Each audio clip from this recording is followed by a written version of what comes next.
Oh wait, yeah, hang on. So, are you gonna show pictures again? Yeah, well, I'll send them in chat only if necessary. All right, let me I'm set gonna up be one more showing it, window. of course, as usual, but if there is something we need to show, then... Someone should send a picture right now of just anything, just for our reference. Okay. Okay, you know, I'll do it. I'll do it.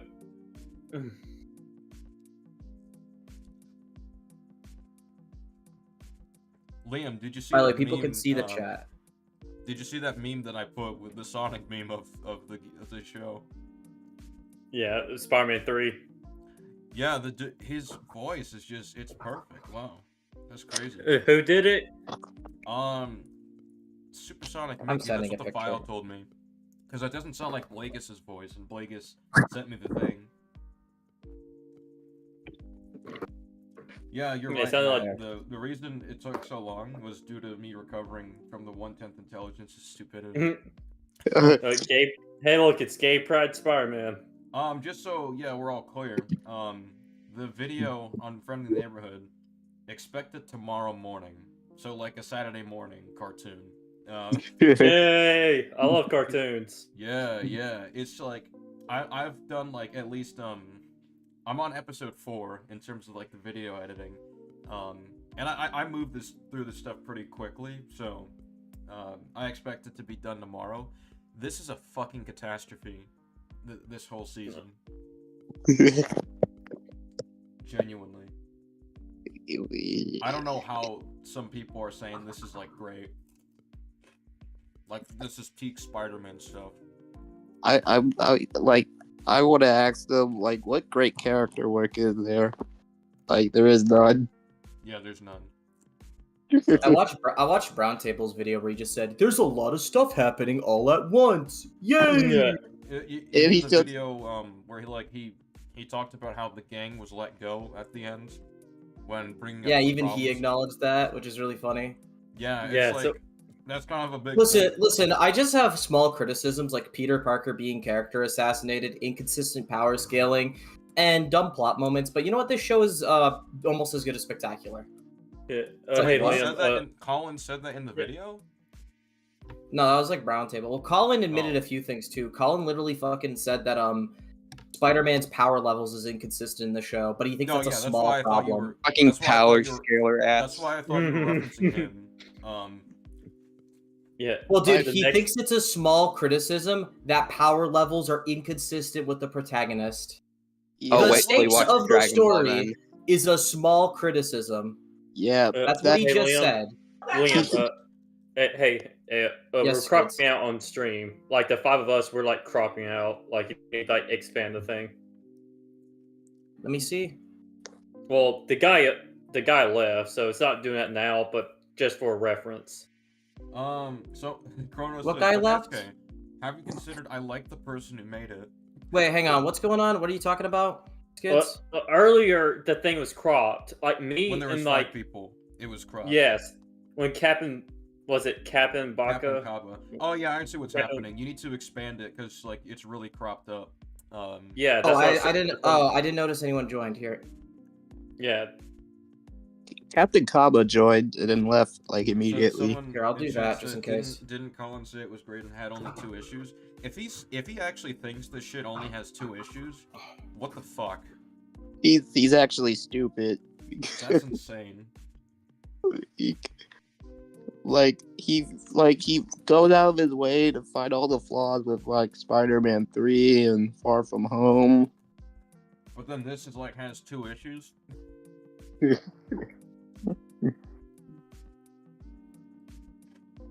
Anyway,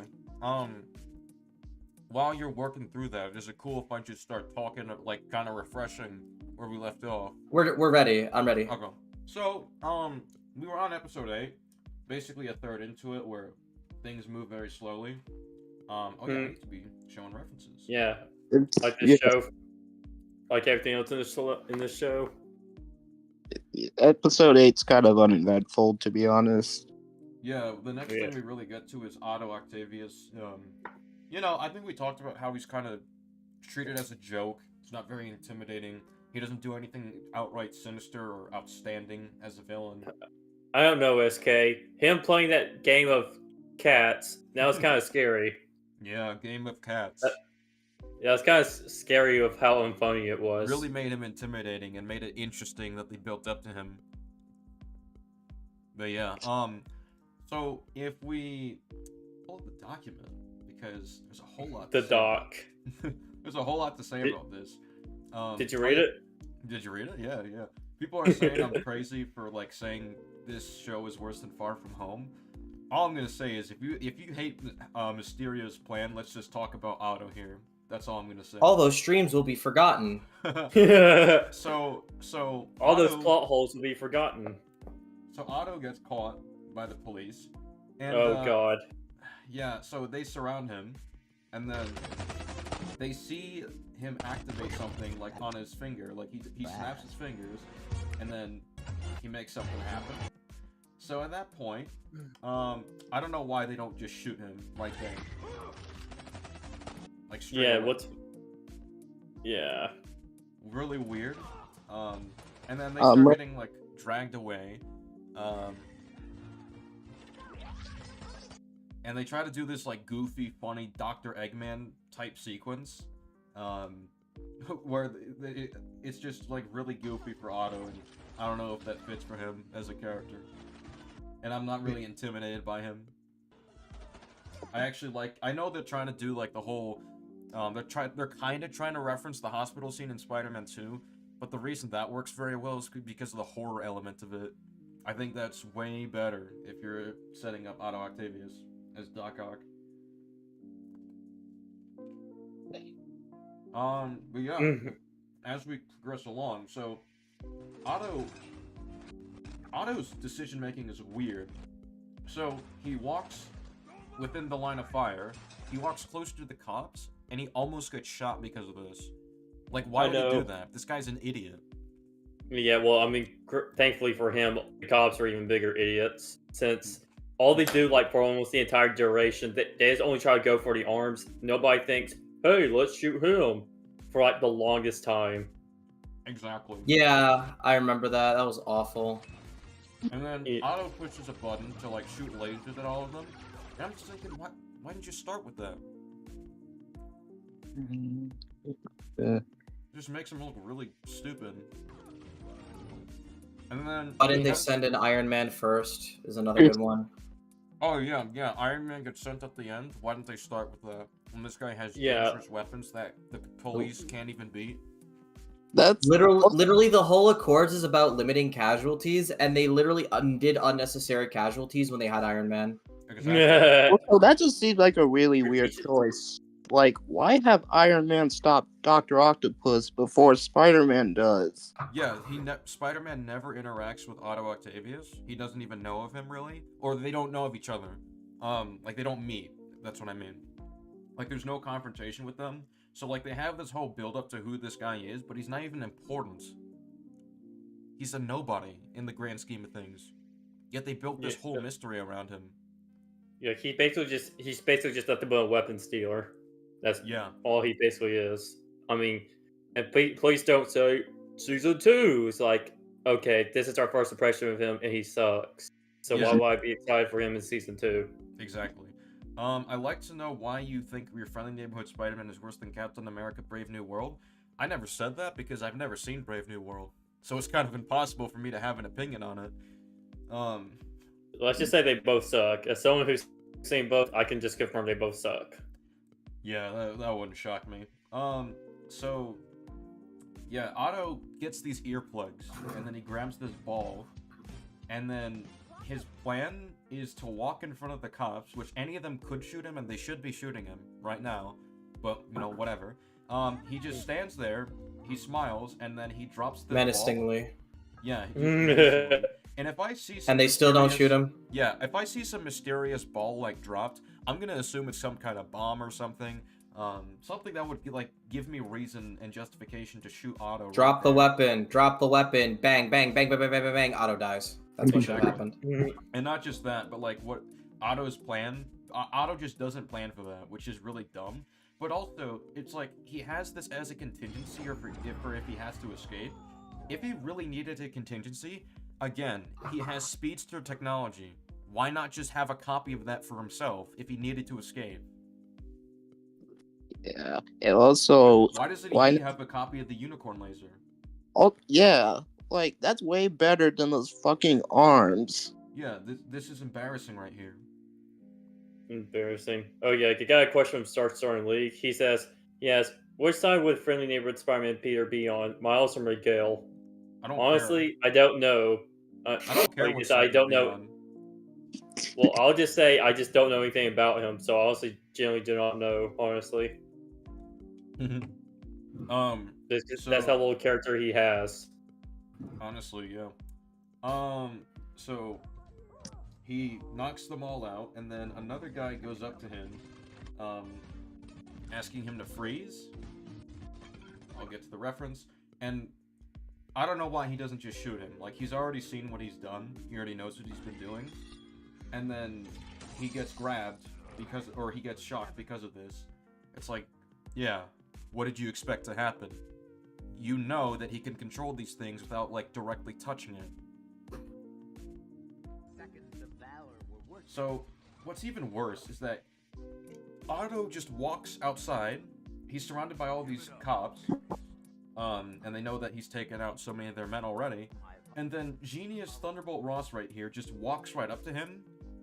It's like, what are you doing? You're in front of your guys right there. You're blocking their line of fire. And if Otto wanted to, he could just grab Ross and take him hostage right there. This is insanely dumb. Like, what are you doing? And, like, what's his plan? What is his plan to just walk out? He was just gonna walk out and have all these people surrounding him? That's his plan? Yeah. I mean, it's not like he's some high public authority figure who has, like, the cop spot out or anything like that. Yeah. He's just a guy in a warehouse. Exactly. So, like, I don't know what he expected to happen. And then Iron Man shows up, and yeah, the plot line just self-deletes, as Paragon has put it. Like, it literally just self-deletes itself. Goodbye. Goodbye, sir. Imagine if in Arkham City, Superman stopped Hugo Strange instead of Batman. Exactly. That's what this feels like. This is underwhelming. I don't care about Otto anymore. This buildup is just lame.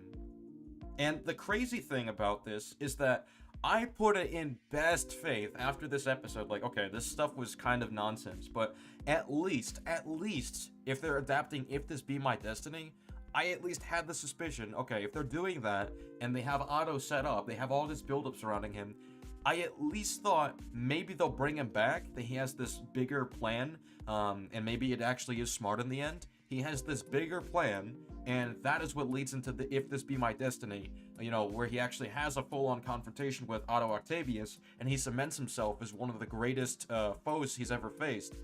Instead, no, he's out in prison, gets made fun of, and the If This Be My Destiny thing is tied to stupid Doctor Strange multiverse slop. Or time travel slop, my bad. Yeah. Like, wow, I love multiverse slop. Is Kronos going to show up? Is he going to show up later? Oh, he will. I'm gonna have to remove someone just to add. Batnick said he won't make it today, so I'm just gonna remove him. And now I good. No more frauds in here. Yeah, no more Fat Nick. Fat Nick. Oh, okay.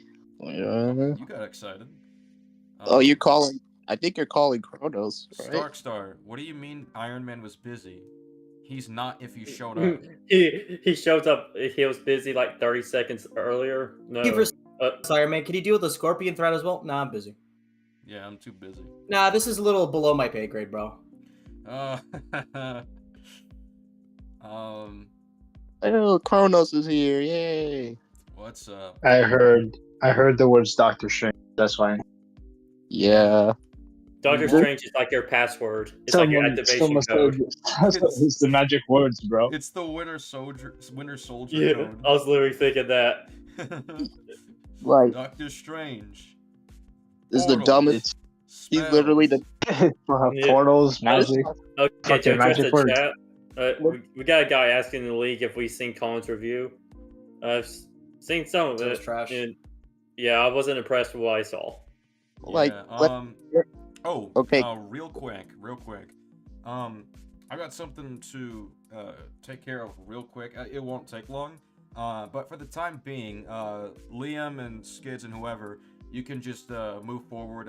You can talk about Lonnie's character and how they're dealing with him. Oh yeah, in the filler episode where Spider-Man is not Spider-Man in it at all. Who wants to go first? You want to go first, Skids? You need. I think you might need to do it because I need to be caught up to speed because I don't have the notes or anything like that. All right. So as far as I remember from the show, basically, Lonnie goes to like Pearl's house after the whole Scorpion fight, and then basically what happens is Pearl points out that the dumbass Donovan and the 1/10 intelligence are going to be busy with Scorpion. So Lonnie has a way out. Lonnie doesn't have to be a part of the gang anymore, but he still chooses to be with the gang, and he's like, the gang is like my family and shit. He blah, breaks blah, up with blah. her. Yeah, okay, I know that scene. Yeah, that part's done because, like, as we were like talking about in the past streams, it's not his relationship with the gang isn't developed enough. Now we're just supposed to believe he's just this like diehard loyalist to him when like you don't understand. He's willing to give up his girlfriend over a gang that doesn't like him. They gave him a nickname. Don't understand. They gave him a cool nickname. Therefore, 1/10 stone. 1/10 stone. Yeah, like the cool nickname is obviously more important than the fact that they almost got him killed. Yeah, like it's obviously meant to kind of be this supposed to be kind of this emotional moment, but it just kind of completely falls flat. Especially that we have no real care for their relationship, Pearl and Lonnie's. They have barely any chemistry, like next to no history with each other as characters. Besides, we're boyfriend and girlfriend, and I'm worried about. Yeah, we're just introduced. Like it's basically just they're basically just told that they love each other. Oh, sorry, Kronos. Sorry about that. I was gonna say we're just really told that they love each other. Like, oh, they're the ideal pair. Like they just are. We don't get to see any of it, but they are. But yeah, this is when the show fully character assassinates Lonnie, though. This is just when it's like, oh, the gang needs me, even though the gang has given very little to no reason for him to want to be there. Yeah. When they put his family in danger, puts him in danger, doesn't really respect him unless he is useful to them. And many, many more. Like, with all this shit being, like, outlined, I don't understand Lonnie's, like, perspective of wanting to be a part of this stupid gang. Okay. Yeah, it's basically, the relationship between, like, him and Pearl is just basically the star quarterback and the head cheerleader. That's basically just what it is. So, would you say this is worse than Sandman from Spider-Man 3? Yes. Yeah, honestly. Okay, right now the show pulled up on Disney Plus, that way I can just kind of keep track of the stuff that's going on. Oh yeah. Oh, there's a guy in chat made a good point. He says Lonnie's just a worse version of Vic from the Penguin. Yeah, that's actually a good point. Like at least Vic and the Penguin got paid. That's a very good point. Yeah. Wait, I just want to answer this question to someone. SK chat asked who Tombstone is. He's one of Spider-Man's villains. So this sympathetic guy that we're following who turns evil for no reason is supposed to be like one of Spider-Man's big villains, which doesn't really add up with his behavior even after he stays with the gang because he convinces Spider-Man to not kill Scorpion for some reason. Yeah, in fact, thinking about what that guy said, I've actually never thought about that way, but that actually kind of does make sense. Like Vic actually makes sense for him to want to follow Oswald since at least Oswald does like pay him. He also has some camaraderie with him. Also, Vic, like he literally has nothing else. So yeah, like he lost his family back during the flood because why did Riddler flood the city? Why did? Yeah, but but yeah, like it makes sense, especially since he just thinks that that's all he really has left. Like, especially since even the decision where he chooses between his girlfriend and like Oz, that actually makes way more sense than what it does here. Yeah, it's fucking lame.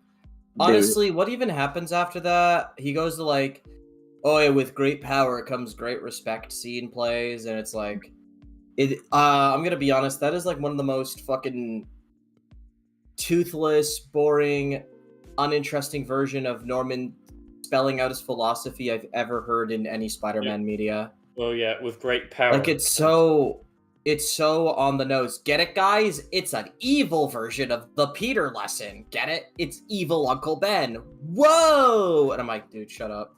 It's not that good. Way too It on is the so nose. fucking lame. Did not like that. That takes some points off the score for me.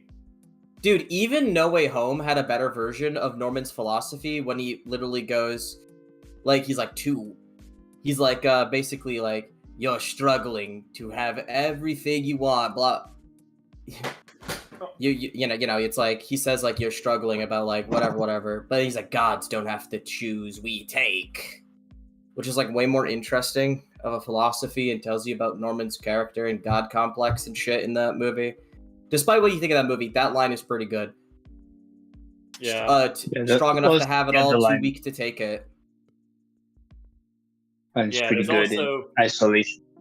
It's also, as you like mentioned, kind of like there's also like the comparison between this and like Spectacular, like the whole cowboy up like speech he gives to Harry, that one episode. Yeah, life's real simple, Harry. You cowboy up and do what you have to. It's way better.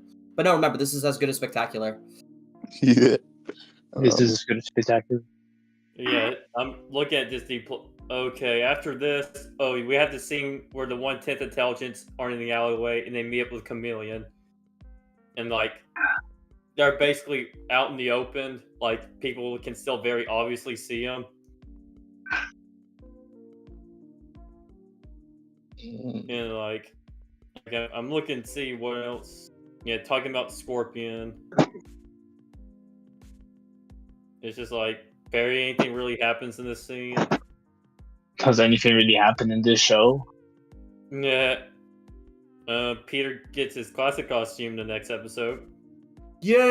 Oh, yippity fucking dude. The main character has his classic costume. Ooh. Like, why is this worth praising? I see people Big praise achievement. Like, why? Guys, we're gonna have an Iron Man show where he only gets the Mark II in the very last episode of the first season. Yeah. No, you gotta stick with the Mark Hooray. I the entire season. Yeah, well, alright. Oh, yeah. And then we got this scene with Peter and Harry, and they're just talking about stuff and things. Basically, a truck hijacking is in progress, and now Peter's suiting up. He's getting his classic suit. And by the way, wait. By the way, Peter didn't make sure his comms were set up before suiting up. Yeah. Alright, I'm gonna. Oh god. Oh yeah. Who could forget when Harry says, "Go get him, Tiger." He's like, "Oh, are you serious?" Yeah, isn't it so great, guys, that current Spider-Man media is so anti-Mary Jane and likes to Mary Jane erasure like the character and steal her iconic lines and give it to other characters. I mean, like, yeah. How about next season? Harry tells Peter, "You just hit the jackpot." So it's like, are you guys gay or something now? Oh, Vincent is here. Hi. It's so good. I love how they do Mary Jane erasure for the current Spider-Man Mary media. Jane, what's that? What is that? I don't know what that is. Aren't they kind of doing that with Eddie Brock too? Yeah. Yeah, which is really funny. Even the comics, they're making anybody but Eddie Venom. I know, it's so fucking They're annoying. making everybody and their mom Venom. Like, I even heard that Scorpion is Venom for whatever reason. Yeah. Well, everyone gets Venom. Venom gets passed around like a blunt. I know, it's annoying. But yeah, basically fucking I don't even know what there is to say. Marvel clearly has hated Mary Jane for a while. It's kind of insane that people are supporting a show that's doing that. But whatever. I guess it's cool to continue Marvel's terrible, disgusting narrative to piss off Spider-Man fans. As long as it's colorful, right, guys? I mean, I wouldn't look Yeah, at it you're like not a real that. Spider-Man fan. Not a real Spider-Man fan. You don't like the show. You don't like most Spider-Man media. She could. I mean, she Not a real could just fan. show up. She could just show up later. I mean, Gwen's showing up in season 2. I mean, isn't it kind of As convenient that they're as so Spider willing? Gwen. As Spider Isn't it, Gwen, isn't it so convenient that they're so willing to have Gwen in media but not Mary Jane? When we know for a long time, I'm the only Spider-Man reason they're at it. execs- The execs are only so reason obsessed with Gwen is coming is because they could make her Spider Gwen. If they couldn't make Oh, her yeah. Spider Gwen, she would not be joining. Literally. Okay, Well, don't but worry, what- bro. Hold on. Mary Jane will show up in season 3, and they'll make her Spinneret, bro. It's gonna be all right. Everything will fall into Shut place. up. If the show makes it to Yay. season 3. Everything will. Guys, the show's only gonna take 3 seasons to like not suck ass. Woo! it's Let's in go! 2027. In big 2025, you have to wait 3 seasons before a show stops sucking ass. You have to see it. I hope when both characters become adults and shit, I hope Peter marries Gwen in this universe because it would be a You think they're Spider-Man gonna let couple. this? Wait. You think they're gonna let Peter become an adult?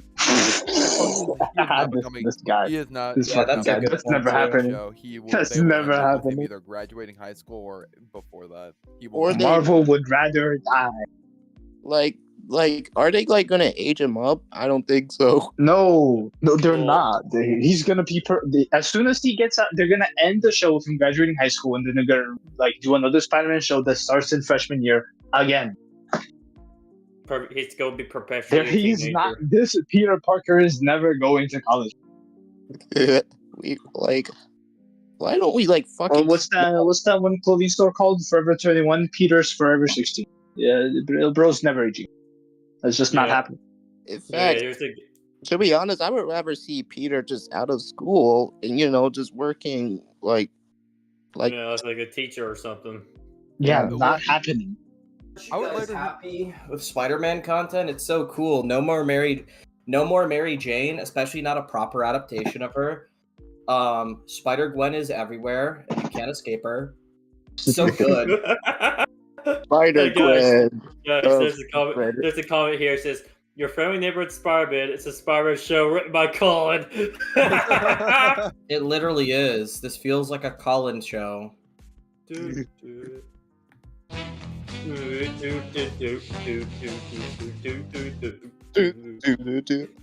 When's SK coming back? Why the fuck Yeah, is this taking so long? I want SK to come back for the Scorpion episode, but he's taking forever Yeah. because he's fucking fat and going to McDonald's or some I- dumb shit. I'm particularly probably. excited. I have been waiting for the 10th episode because holy shit, it's The fucking 1/10th awful. episode. Yeah, The 110. because I'm that gonna episode be is honest. fucking dog shit. This motherfucker SK calls this show a 3 out of 10. It's not that bad, bro. Like, come on now.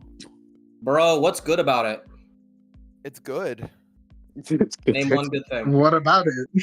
Yeah, what's your source? That's my a nice sword. argument, Senator. Why don't you back it up with a source?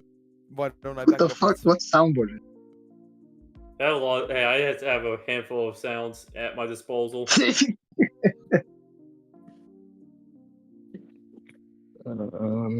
Well, Vincent, what's good about the show? Let's Yeah, talk some we're- good quality. Disagreement day. You know what? We're just going to have disagreement day for the time Yeah. being. Yeah, until SK Smart. comes back, this is not disagreement day. Vincent, list the good things about the show. Go. Okay. All right. The voice acting is good. The animation is so the character. It is not alright. It is not alright. I don't care what you Voice say. acting is pretty If it looks- mediocre. If the animation looks worse than shows that came out 10 years ago, it is not alright. Yeah, the show looks like it looks like, was it that game, Custom Robo? It looks like that. And Custom Robo was like a game from like over 20 years ago on the original Xbox. So like, why is this a show comparable to that? Wait, what's so good about the voice acting? Like, there's literally no standout performances. I mean, it's just good. It just gets the job done. I like it. I don't know. That's like every- it just that's like gets the every job show, done, so though. it's good. I mean, It's Okay, just- all right, I what- can see what's going on in the show. That doesn't make it good. I mean, I can see what's going on in any show. I mean, that's literally Unless like, it's what's awful. so good? What's so good about the voice acting? I don't know. It's good. What do you want me to say? No, what do you like? I'm just genuinely curious. How can you say the animation is good when it looks worse than shows that are 10 years old? I I'll mean, be right there's, back. I mean, I can't really think of Like any how is part. that good? I mean, there was no part in the show where I was like, "Oh, that's fucking awful. How could they possibly things let that are that get-" bad. Like if you Well, look at I'm the thinking that's background, to me that's the entire animation because it should not look worse than shows that came out 10 years ago. Do you Well, not think so? well, yeah, but like you keep saying, "Oh, it's the worst shit I've ever seen in my life," but like, what I about it didn't looks? say that. I asked you to name what's good about it. You said the animation. I'm explaining to you why the animation is not good. You keep saying it looks like it came out 10 years ago, and I just don't No, agree I'm with that. saying it looks worse than shows that came out 10 years ago. There are shows that came out 10 years ago that look way better Yeah. than this show and have Transformers a Prime. similar art style to it. Tron Uprising looks miles better than this show, and it came out in 2011. Yeah, the show only looks like a very slight. And it was double the length. It was 19 episodes. Yeah, like honestly, like Friendly Neighborhood looks like just a very slightly upgraded version of like the new Spider-Man animated series, and that show's from over 20 years ago. I would not say that the show looks better than Spider-Man, like the Tanash show. I would not say it looks better than this or any fucking. Well, I'm just saying, like He didn't say it looked better. He said this show looks like a slight upgrade. Yeah, that's my point. But like once again, the animation good, but it looks worse than shows that came out 10 years ago. How's that good? Shouldn't we hold it to a higher standard than we do shows that came out 10 years ago for animation? Shouldn't it look better than those shows on the default that it's being made 10 years later with better technology? I mean, you keep saying like, "Oh, it looks shows from 10 years And ago." it's half the length of Tron Uprising. There's zero excuse why it looks worse than Tron Uprising. Crap, even Iron Man Armor Adventures look better than this. In certain points, yeah. Like this is a 10 episodes. This is a 10 episode show produced by Disney, coming out in big 2025. How does it look worse than a show double its length that came out in 2011? Explain that to me. I don't know. I didn't fucking see it. I'm like, damn. Okay, so like, so I'll move on to the story. Well, what about the story? Do you think is? What do I think about the story? I don't know. I just think it's like list some things about the story. I don't like the beginning, like where they do the fucking Doctor Strange is involved with Peter's origin. I don't really like the ending where they try and make it time travel. But I think everything in between is pretty compelling. Like, how? Why? Well, list me the things you find compelling about it. I find Peter's relationship with Norman interesting in how it's a sort of not really a twist on Peter and Tony's relationship, but it's a new take on Norman. This usually isn't a version of Norman that I really like, because I usually like when Norman is just way more of a piece of shit. But like, if this is what they're gonna go for, I'm still very interested in like what they are going with this Norman, where he is the idea at least of him like sort of pushing all these expectations on the Peter to be a different type of hero and a different type of Spider-Man. I do find that an interesting direction to take the character.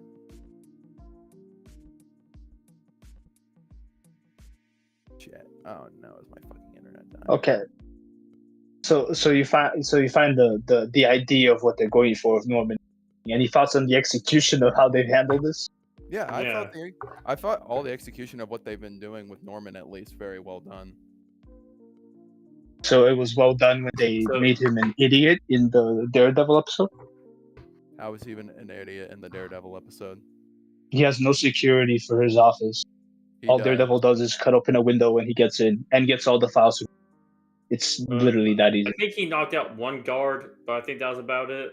He knocked out his security and he got knocked out. Oh damn! He knocked out a guard and cut a window open. My bad. Me personally, if I had all the files for my evil super machine that I'm hiding in my basement, I would have more security in my office than that. Yeah, it should be like. Hell, maybe it should be under lockdown when you're not there. You know. Yeah, or why just have it in a room that has no windows. So that way. Or you could just not have your super secret evil files in your office. You just put them somewhere else, like where you keep the machine. I mean, wasn't it basically implied that his Daredevil's informant is how he was able to get in pretty easily? because that's what she was doing before, was trying to sneak around into How his is she? office. She has no access to his office. Dude. That's not relevant. She's the reason he knows that Norman is hiding something, and she's the reason he knows that the files are probably kept in Norman's office. That doesn't explain how she'd be able to help him get in there so easily when, once again, all we see is that he knocks out 2 guards, maybe, at most, and then cuts a hole in the window. 2. It was just like 1 or 2. Yeah, but I don't...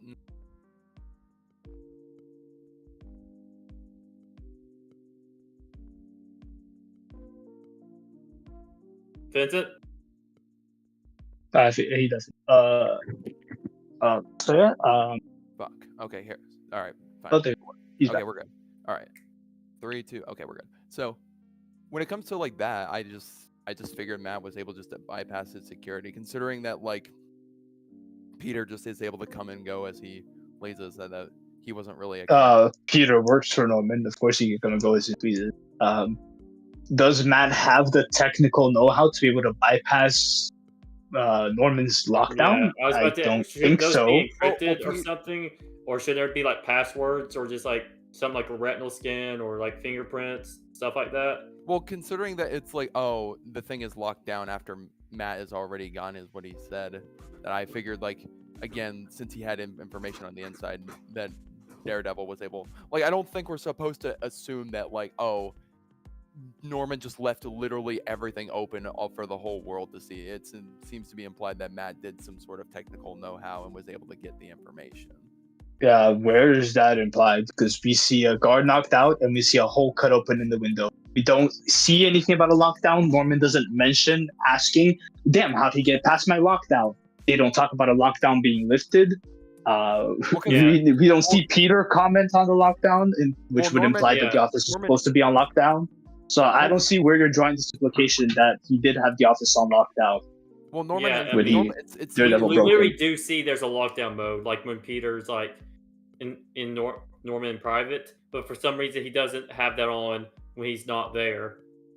Well, yeah, because he's just not gonna use, because lockdown mode is supposed to be when he's in his office and talking to someone about something specifically, and not just when he's walking out and leaving. Yeah, but why would he not use it whenever he walks out? Like, wouldn't that just be more security that would make it harder for people to get through?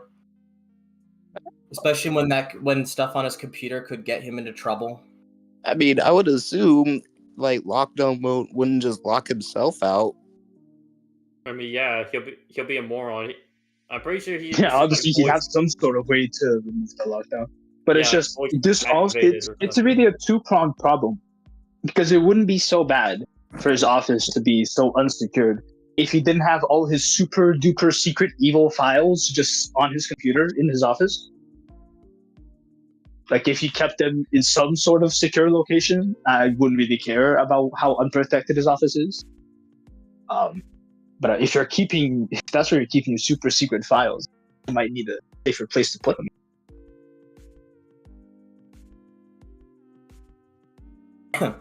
Hold on, I'm rewatching the scene.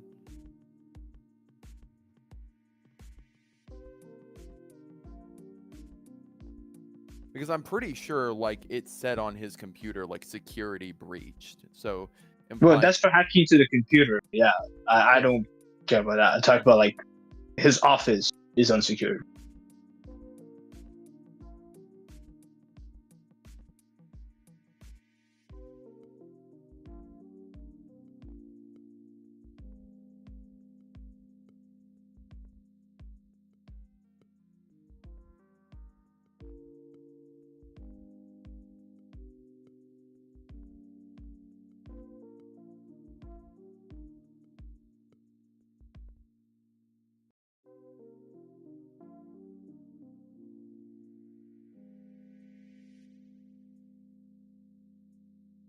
What's going on? Anything? No, we're waiting on Vincent to like make another point. He's just like it. looking at the scene. Yeah, I'm just looking at this. Hold on.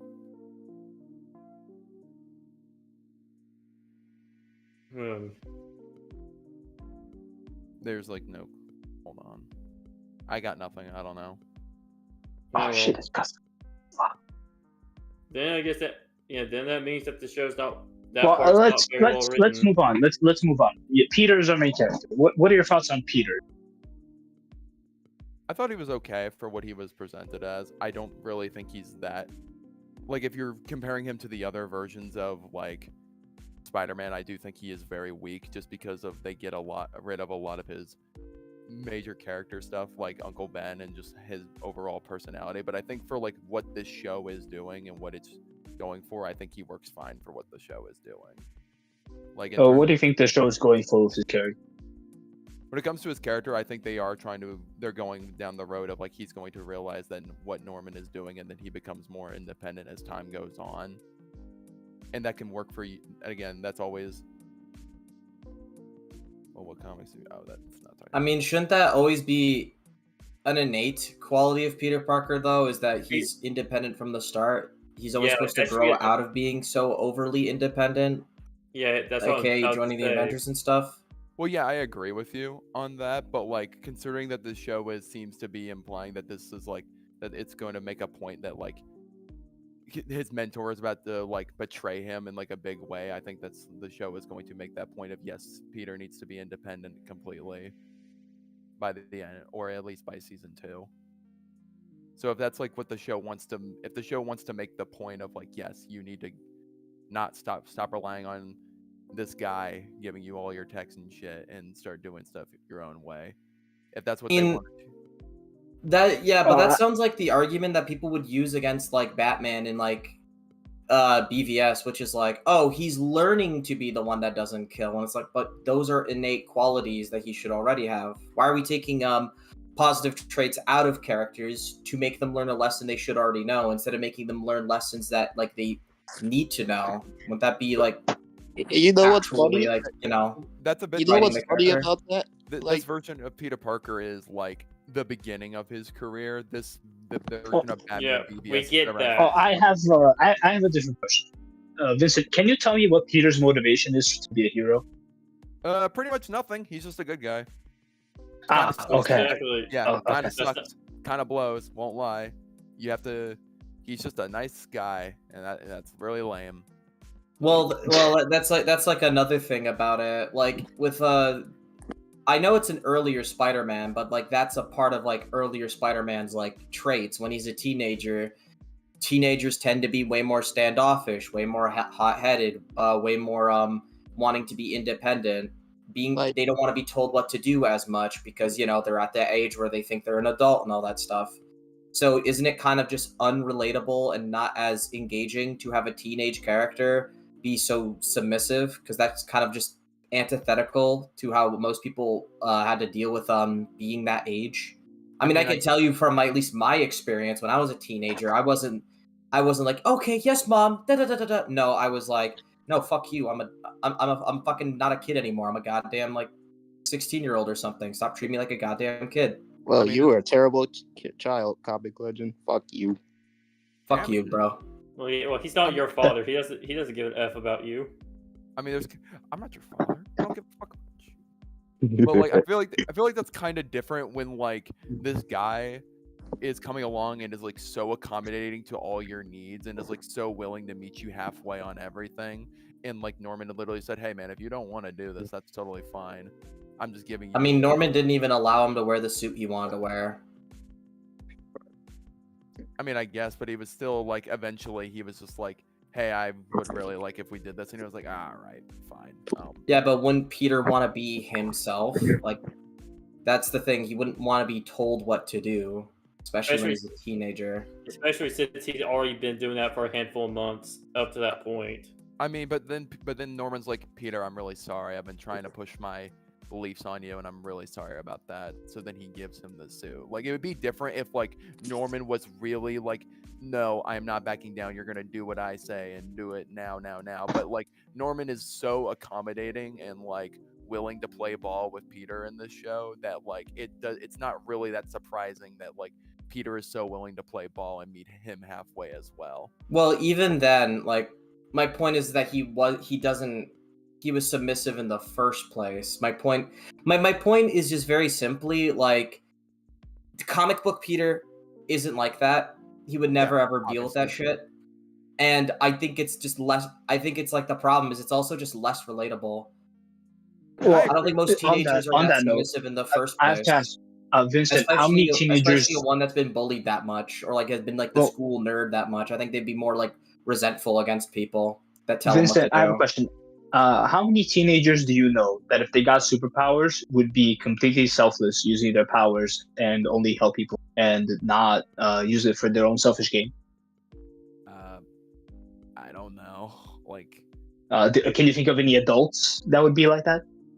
No, but this is also like So wouldn't that make this Peter unrelatable? Because he doesn't struggle.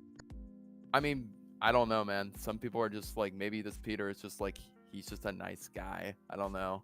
Like, That's it's not the like, Yeah, well, but- even the nicest but that of takes away, people still have wait. Even the nicest of people, right, still have selfish desires that they would try to accomplish, especially if they have an advantage, right? That doesn't necessarily make you not nice. Just because you're selfish sometimes doesn't mean you're not nice. I never. And everyone struggles with selfishness. Selfishness is a part of the human condition. So doesn't it make this Peter unrelatable for him to not have these character flaws? Especially when even Toby's Peter, who's a very nice kid too, is pretty selfish when it comes to certain things. And I never said that wasn't the case. Like, I never said that. I agree with all of this. That like, yes, he should have more selfish desires. But I'm also not gonna like say that like it is an inherent flaw with like in the internal logic of the show that like this kid is just a nice guy and wants to do the right thing. So wouldn't it? Wait. It's not a. Wouldn't you consider it? It's not about internal wouldn't you flaws. consider Like, it's not about being an internal logical consistency in the show, but wouldn't you think that it would be a flaw in the show if your main character, the guy your show is named after, just doesn't have any flaws as a character besides constantly getting his ass kicked in fights? I would agree with that, yes, but I also think he does have a few flaws, and that he has the typical flaws of he often doesn't, he focuses too much on one thing at one time, and that can make him lose track of time, like with like time with Nico, or trying to... That's Go ahead. Focusing too much is not necessarily a flaw. I mean, he's literally I don't agree with that. Like, and besides, Nico's literally a hypocrite at the show, so like, that's not really much of a That's a character flaw different for point. Peter. Okay, hang on. That's I a want to go different back to the thing. Like, him being like just a nice person and all that shit, and just being Spider-Man for like no good reason at all. Like, he just is. It doesn't that like just take away a lot of depth from his character because there's no meaningful motivation to being Spider-Man. He's just Spider-Man just because he's a nice guy. Yeah, that's kind of antithetical to Peter Parker and his character. That's I mean, very at least- anti-Spider-Man. Even if from it the wasn't, right. it's not just the fact that he's he's a nice guy. I'm certain there's someone out there in the world that if they got superpowers, they'd try to help people. I don't care about that. The problem is that he doesn't really struggle with any negative character traits. Like there's no selfishness he has to get over. There's no anger management he has to get over. He doesn't have to deal with like stress from, for example, in Spectacular Army, sickness or anything. He doesn't have to worry about like bills or anything. But like he's just a really nice guy. He just really wants to help people for some reason. It's just the right thing to do, I guess. I mean, he does have to worry about... What does he struggle with? He has to save so many people. He can't spend some time with his friend that he's known for what, a year? Mm-hmm. Oh, just a couple months. Like that's. Don't you think that makes for a very flat character? I'd assume so. Yeah. Yeah, I mean, at least wouldn't you consider that a negative if the guy your show is named after is like flat, doesn't really have anything going on with him? Yeah, and to make a comparison right quick, like let's take a look at Superman. Like, yeah, people accuse him of being like, oh, he's just good for no reason, but that's not really the case. There's context as to why he is the way he is, and that's what sort of just like makes him interesting. The problem with like Peter is that just him having to be just a good person just because it's never like explored at all. Like, we don't know why he is. He is just because. Well, I think what makes it worse is that they have Uncle Ben. They have the fact he died. They mentioned that he died, but they don't really have Peter like ever struggle with the grief of losing Uncle Ben, like if they didn't have the scenes where Aunt May is getting over Uncle Ben's death, I would like not have even known Uncle Ben existed in the show, given how little his death seems to have actually affected Peter. I mean, I wouldn't even really agree with that because there's plenty of scenes where they're talking about like. Yeah, with her. That's what I said. Without the scenes with Aunt May talking about Uncle Ben, I would not like. Did his death even affect Peter at all? Like, there's no scenes with Peter by himself or with a character besides Aunt May that reflect that. I mean, I think. Well, oh, go ahead. I want to focus. Sorry, I want to focus on something else because, like, I think this is just like the easiest thing to get to. I think the problem is like even if we ignore the adaptation, if we just look at him as a character through his motives, what he wants, all this stuff, he just has no depth because of like the lacking of a motivation. And that's the problem. Like Uncle Ben or no, he doesn't have a reason to be Spider-Man, and the show never ever gives us a meaningful reason why this kid is Spider-Man, like at all. Like, wouldn't that be a big flaw that we don't even understand the motivation of Peter Parker and why he does what he does? Pretty much, yeah. That's what I was saying about at the beginning of when the show was coming out. I was like, wow, that's when it was revealed that Ben's death happened before, and there seemed to be really no correlation between what he was doing. That was what I was saying too. So yeah, you're right. So I want to keep this in mind. This show's main protagonist, who's the show's named next. Yeah, has next to no depth, isn't even faithful to the adaptation that most people like, and like barely goes through a character arc, and most of his traits are usually just copying Miles' stuff, like the anxiety shit he goes through. How is this like not only a bad adaptation, how is this a good Spider-Man at all?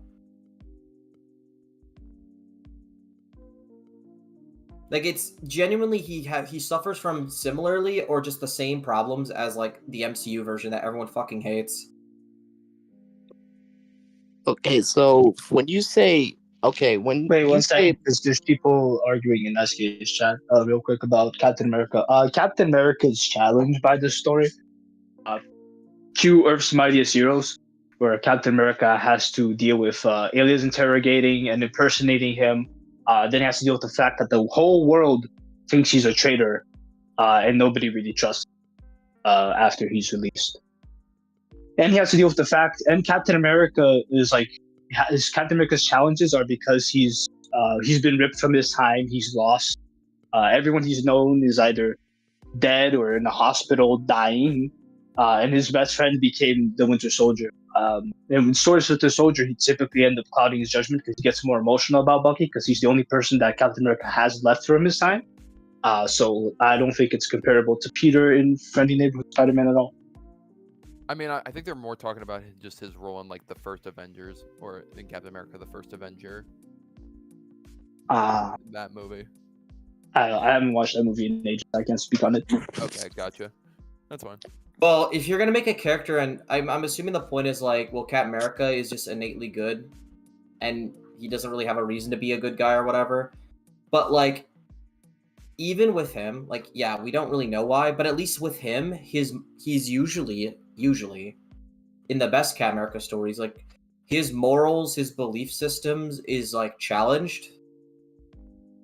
So so like if you're gonna make a character like that where they're just innately good, like Superman, Optimus Prime, or Captain America, and there's like no like reason behind it, there's no tragedy or whatever, fine, you can do that, but you have to give them something that they're challenged by.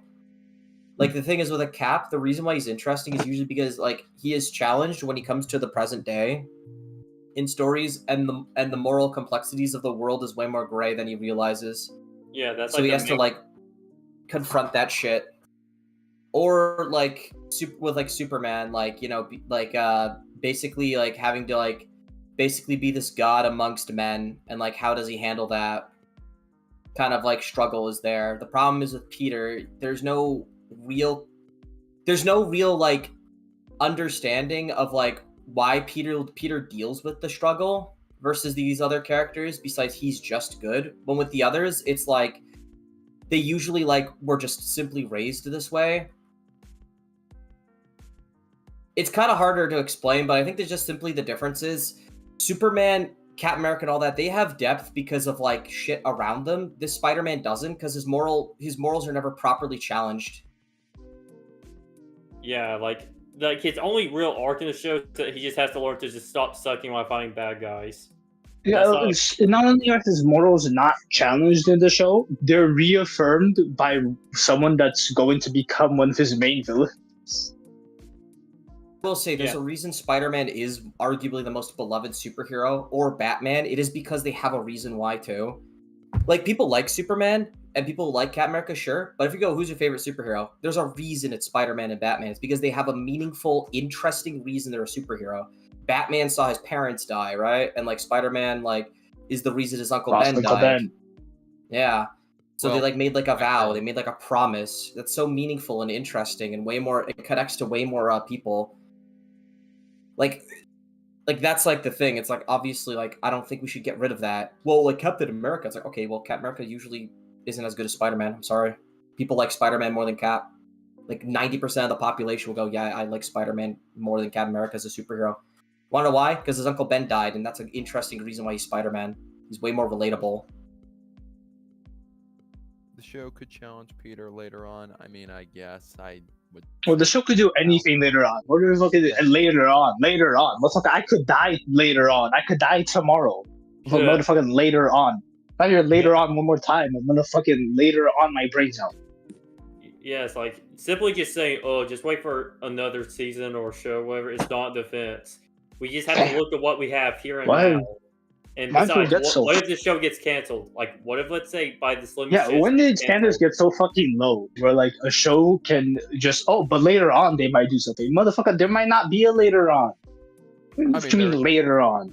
I mean, there is a later on. We know that. Yeah, I know there is, but there might not be. I mean, they announced it, but it always could get canceled. And even if it does air, it could cancel the next season after that. So, like, whenever I hear later on, I hear just stringing people along. You're stringing people's interests along for the next season. Yeah, I mean, crap. Even for something like it's live service ass storytelling.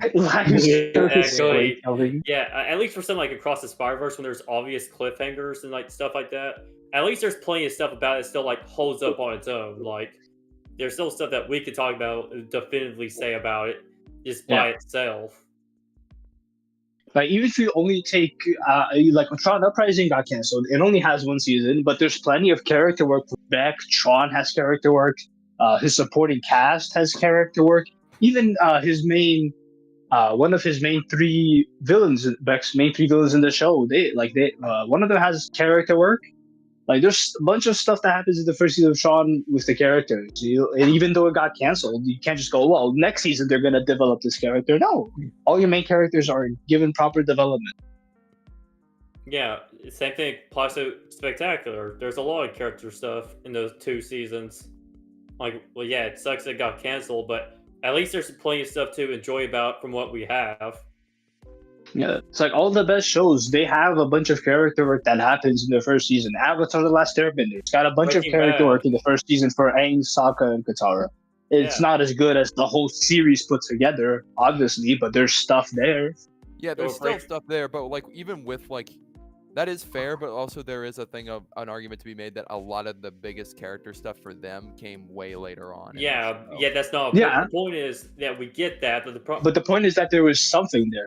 There's more. There was build up for the future there. Well, what is the build up for Peter's character here? Nothing, because his character doesn't change at all. It stays exactly the same. Yeah, exactly.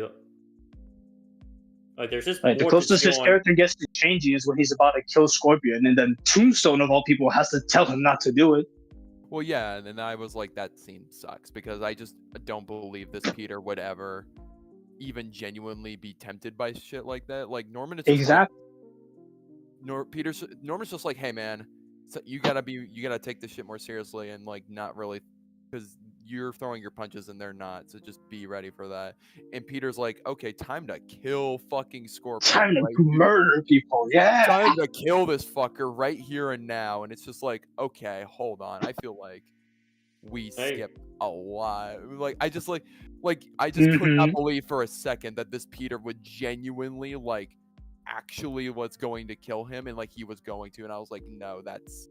Well, can you believe that? Can you believe that this Lonnie, who chose to break up with his girlfriend and stay in the criminal gang, would want to spare Scorpion's life?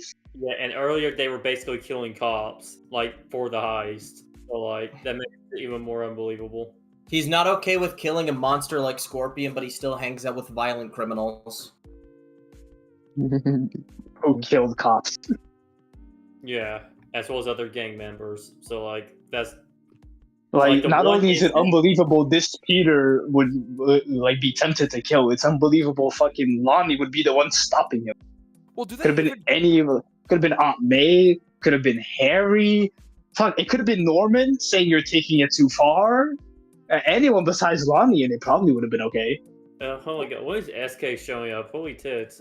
Well, do they I don't even know. kill in this show? Because like every time the gang members have their little like, oh, we're gonna square off. It's always them having fist fights in the streets. They never Well, like. They're willing to kill.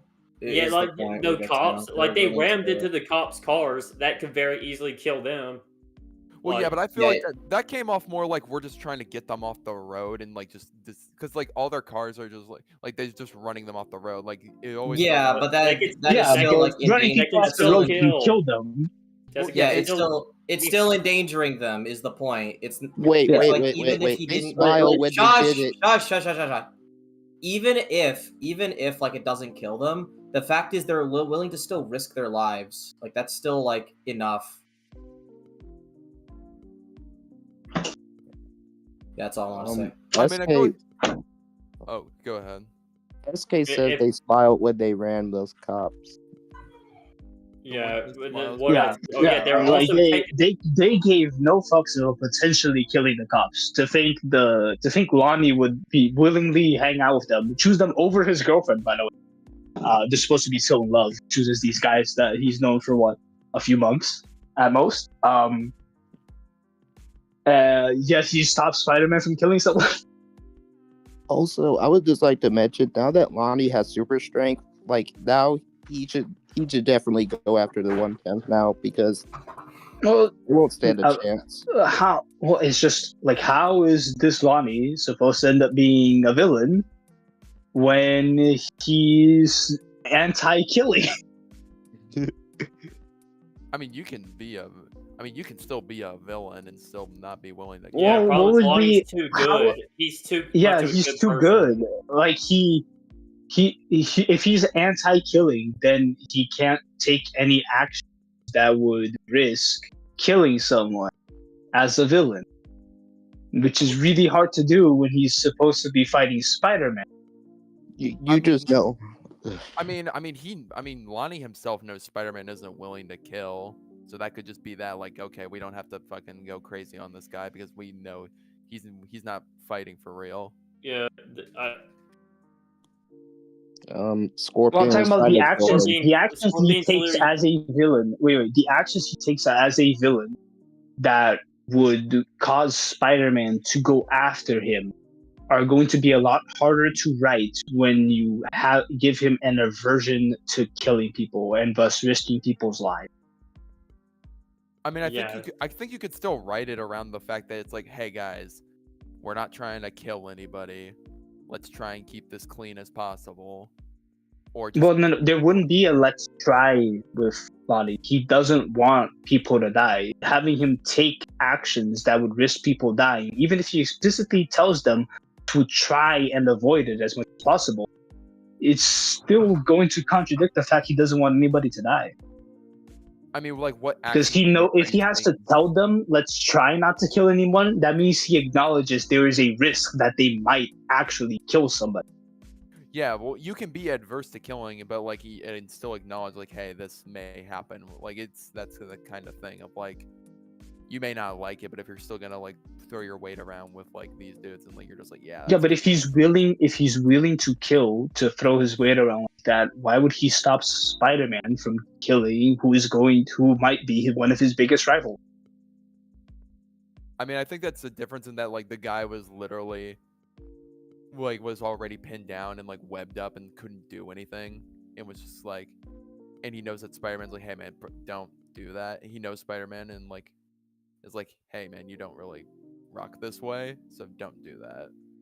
Like it's like for him it may be different, but like for Spider-Man it's different. Okay, why would he care about Spider-Man? Someone that's like a vigilante superhero that's an adversary to them. I mean, because Spider-Man saved his life, so I mean, still don't think it's good. The problem, as he said he's very clearly supposed to have like a like fall from grace arc, but yeah, the show doesn't do anything to really set it up. Well, it's just it's like, yeah, he cares about Spider-Man because Spider-Man saved his life. I don't see why he would care about Spider-Man being willing to kill or not. Like, what emotional investment does he have in Spider-Man's willingness to kill? Yeah, I mean, even Breaking Bad did this way better, like Walter White, where how he's like does not want to kill that one guy at all. Gang where they load up illegal weapons. That's ridiculous. Oh, man. look who fucking showed up! Look who Oh my showed god! up. No, there fucking is SK. But this motherfucker's the one streaming, and he's been quiet for half an hour. Yeah, Like, Look, Way to keep us motherfucker earning money off of our hard work. This is your show, and you're. This is your Yeah, show, and you're making. That's all what I your was just about to friends- say. Breaking Bad just does this way better Walter White, where it's like believable. Like at the start, he's not willing to kill, but yet the show believably, like as time goes on, like shows he's willing to kill no matter what. So like, I just do not see Lonnie going through anything like that. That's going to be convincing in the slightest. I feel like also I agree with you on that, but I also think like there is also the context of like people were watching him like beat down on Scorpion, and then like, and it was like, oh, okay, like. I mean, it could just be a thing, just a very quick reaction from Lonnie, like, "Hey, man, don't do that." Like, why? He's part of the gang that's cool with endangering children, and like the gang literally smiles when they're hitting people. Yeah, literally, Lonnie's. Well, it's like Lonnie what? himself. He cares. I was gonna say, sure, he cares about Spider-Man. I'm sure he definitely wants Spider-Man to stay alive. I don't see why Lonnie has any emotional attachment as to whether or not Spider-Man is willing to kill criminals who almost murdered him wearing Scorpion augments literally or whatever. killed someone in the 1/10 intelligence. He literally did kill someone. Yeah, he almost tried to kill them. So Lonnie is against killing him when he literally did lose someone, but Peter, who saw an indestructible guy get rubble falling on him, he's now a killer. That's so dumb in the show. Yeah, like it's never set up that Lonnie like cares about Spider-Man's reputation or anything like that. So that part still just comes completely out of nowhere. I mean, I don't think. Peter Let's go, Matt in chat. You're right. Sonic 3 is way better than this. Everyone go watch Sonic 3. In streaming now. You know. That's okay. I'm sorry, Vincent, but your arguments are just not. I just do not find your arguments convincing at all. Like I'm gonna need way more The show than fucking sucks. way more than that to be at all convinced. Vincent, Well, I'll tell you, and this is just going over like this is just going over the main cast. Like, we haven't even gotten to like the actual cameos, like Doctor Strange. I want to ask a separate question. Vincent, what do you think of the fact that the Scorpion gang and the 1/10 intelligence are literally leaving, and Peter just lets that happen? Spider-Man lets them all leave and potentially start another gang war. Wait, when did they leave? At the end of episode 9, they all left and Peter just let them go. He just wanted to see Nico instead. Yeah. I thought hold on. That's what happened. I can pull it up later when we get to that episode. We see the gang leaving to their cars, and Spider-Man swings away. That's what happens. Well, damn, I got nothing on that. I don't know. Yeah, it's just bad. Peter, in the show, Peter's only character flaws, well, at least most of it, are things that aren't by design and are just by assassination or just out of character. And yeah, that ending scene where he lets them go, that is genuine character assassination.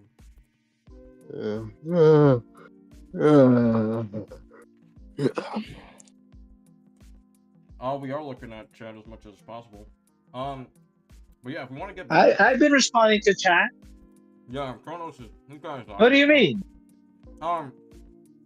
So yeah, I think you guys touched upon Lonnie prioritizing the 1/10 intelligence over Pearl. That's just horrible for his character.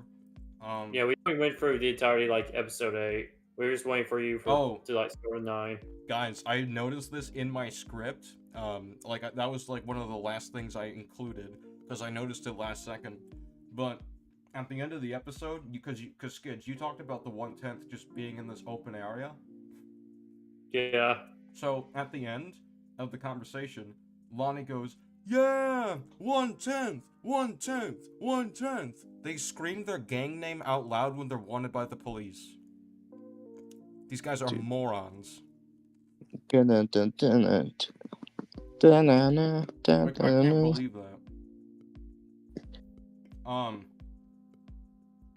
Are we on episode 9? Or yeah, we're on 9 now. Yeah, oh wait, we're still on 8 because this is where. Yeah, no. We're on 9 by the fact that you guys have talked about stuff in 8 and like while I was gone, and you already touched upon the important stuff. And we talked a bit about 9 already, but we're gonna go in order. But real quick, episode 8 is a 2 out of 10 just for a rating. This is a 2. That was just awful. Oh, and you guys touched upon it. I want to say it though myself. Go get him, Tiger, given to Harry. That is so just cringeworthy and disrespectful. It's Mary Jane erasure because Marvel Studios hates fucking Mary Jane for some fucking creepy weird reason. I hated that. I hated that line. Like I wonder if they're gonna eventually like have an episode with Mary Jane in color, the Scarlet Woman. I hope they do that. That's gonna be great. Wonderful. But yeah, Liam, what do you think of the conversation with Norman and Otto, where Norman's just like making fun of him, and he's just a loser? Stupid. Otto's a loser again. It felt like nothing was achieved in that scene besides, oh, Norman's a petty bitch, which I already. Nothing was achieved. Guy, that's the whole show. Yeah, yet again, nothing was achieved, I should say. Yeah, completely. At this point, it's going to be a surprise if something is achieved. Yeah. So, Lonnie, we talked about his inconsistent morals, but I just find it really funny that he's just like, oh, you're gonna hurt cops of all people? The cops, the people that are racist to me? Wow, you can't do that. It's like, wow, you of all people to get Lonnie to, oh, see you later, Vincent.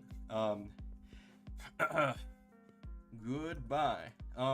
Of all goodbye, sir. Of all people to make him feel bad for, you have like the cops that are just racist to him. The racist police officer. Hey, SK Dom. Dom. Yeah, I'm closer now. I was a bit further. Okay. They're just giving MJ a break. Starkstar. Listen, buddy. Starkstar, you're ahead.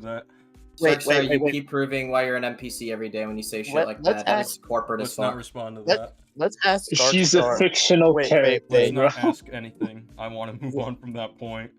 I don't want to debate that. But yet you're okay with like Alfred being with Batman all the time.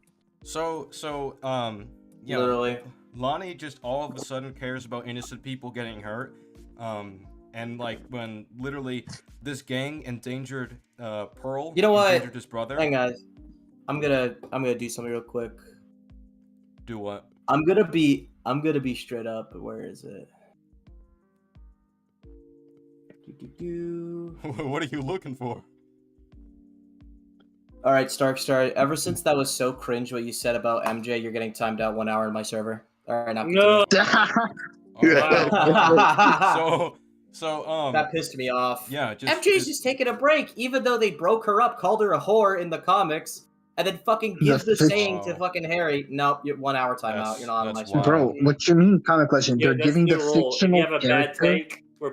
They're giving the fictional character a break. Comic. Let me just hammer this home real quick. So, again, this gang endangers children, endangered Pearl.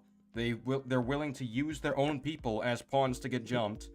So I find it really interesting that Lonnie joins the gang knowing all this, but then he starts to change his mind on Donovan because, well, the people are getting hurt, and you know, like, why would he change based on that? Why would he change? It's so dumb, and it's like, Lonnie's turn to villainy could actually be interesting if he actually didn't care about the cops being hurt and instead saw them as like a necessary consequence to what they're doing. That would have been better. Like, he doesn't have to be cartoonishly evil or hateful about it. He could just be like, yeah, that's just a part of the job. That's something that has to happen. I'm sorry, there's nothing I can do about it. That would be way better if you wanted to do this villain turn. But apparently he's just like, no, don't attack the cops, the racist police. It's like, okay, I don't buy that. I really don't. But yeah, so the truck that they're doing this transfer at, I don't know why it's not more secure when they've seen the overload of villains throughout the season. Like, why not have Iron Man throughout at the the season, transfer? throughout the universe. Because They remember, don't this have- is a world where like Avengers stuff happened. Like correct. Iron Man's around, the At Accords least, exist. listen, at least they have guards this time, thankfully. But like, That's the standard right now. At least there are people guarding the thing. Yeah, but you should have Iron Man. You should have him right there. At least there are people standing there watching. Why is there no Let's Iron go. Man, no SWAT, no nothing? Just low-level police officers that No fucking Iron Man the Jones. 1/10 intelligence can steal very Yeah. important weapons from. Well, Yeah. no Iron Man Jones. Like, is there even a convoy? Like, Yeah. the police have like armored stuff. Some of their stuff's actually better What than if ours. something like the Unicorn happens Yeah. again? Dude, what if Scorpion decides to steal that shit? That's a good point. They know the Scorpion is out there. So what's their plan for the Scorpion? Yeah, they literally Die, said I that guess. they were on a manhunt for the Scorpion and shit. Like they're doing precautions to deal with him in the city because they know he's active. And the precautions is police officers with inky dinky little pistols dealing with dangerous super weapons that have gamma radiation in it. What the Um, fuck? That's really stupid. I Oh, want here we us go. To focus Peter. on... Wait, SK, I got it. Maybe Iron Man was taking a break. Okay. Maybe Man they didn't were stop giving Iron Grocer Man- because he was taking Iron Man was on a The Bat coffee Family break. wasn't in Iron Man- Metropolis because they were No. taking a break. I'll tell you what. Iron Man was hanging out. Guys, Iron Man Marvel was was hanging out giving with all Iron the Man a wizards. break. Yeah, Iron Man was hanging out with all the wizards in Far From Home. of course. So yeah, just if we look at this frame right here, I'm gonna remove the copyright label. It won't be necessary to show. I don't think it'll be necessary to show in the League one. But like, I just find it really funny that I'll send it just in case. But I just find it really funny that Donovan knows Spider-Man is right there, who would obviously deal with the Scorpion, and instead of just like going for the truck, letting Spider-Man deal with the Scorpion, he orders the 1/10 intelligence to just go guns blazing straight at the Scorpion. When even if it was just the Scorpion and none of his backup there, he's just gonna kill them all. Why would you send your men all at once after him? That's insane. That's dumb.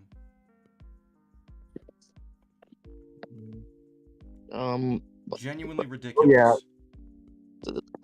Peter just stands there and lets Yeah, Scorpion. let me just get there first. I want to show the references for that because that's kind of reference heavy. But yeah, if we look at the scene, they go up against the Scorpion gang, and Scorpion's literally attacking people. Peter can clearly see Scorpion is grabbing onto people, and that means he could be killing them. Peter's literally just standing there, just doing nothing. And I get people are gonna be like, oh well, he's anxious right now because we already talked about it. Sorry, I was just reading some. People might be like, oh well, he's anxious right now, so that's why he's not fighting the Scorpion. But my problem with this is that when things are happening, no matter how scared you are, you're going to be pressured into making a decision. This is true for anything. Because like, if you literally see someone is dying right now, and you're a character like Peter Parker's Spider-Man, yeah, I think that's going to pressure him to take action and just make a decision as soon as possible. Even if it's not a great decision, even if he's scared, seeing people die would scare him even more. So, and remember, this is the same guy that's raced a laser just to protect a criminal from being shot. So, I don't believe he would just stand there and just watch people get killed. But yeah, another thing, is, so, Peter webs a bunch of Donovan's gang. Yeah, so if he can do that with Donovan's gang, just web them up. I don't know why he doesn't do the same with the Scorpion gang.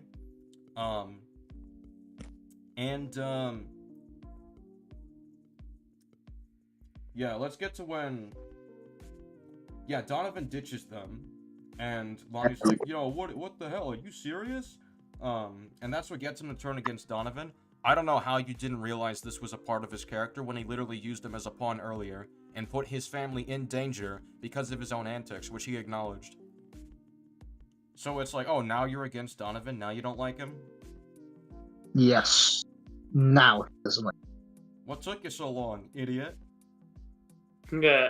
So, yeah, Lonnie becomes Tombstone because he enters this truck and then he accidentally knocks down a briefcase, which apparently it's not locked because it just opens by falling.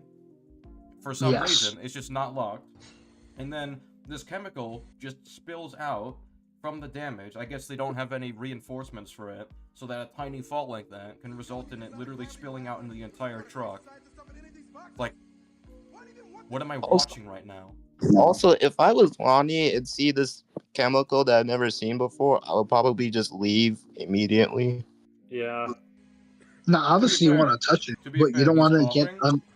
And he's trying to leave, but he's like weakened. But he had like a good few seconds. I mean, he was just starting to notice it, and he's like kind of just processing it. I think that's fine.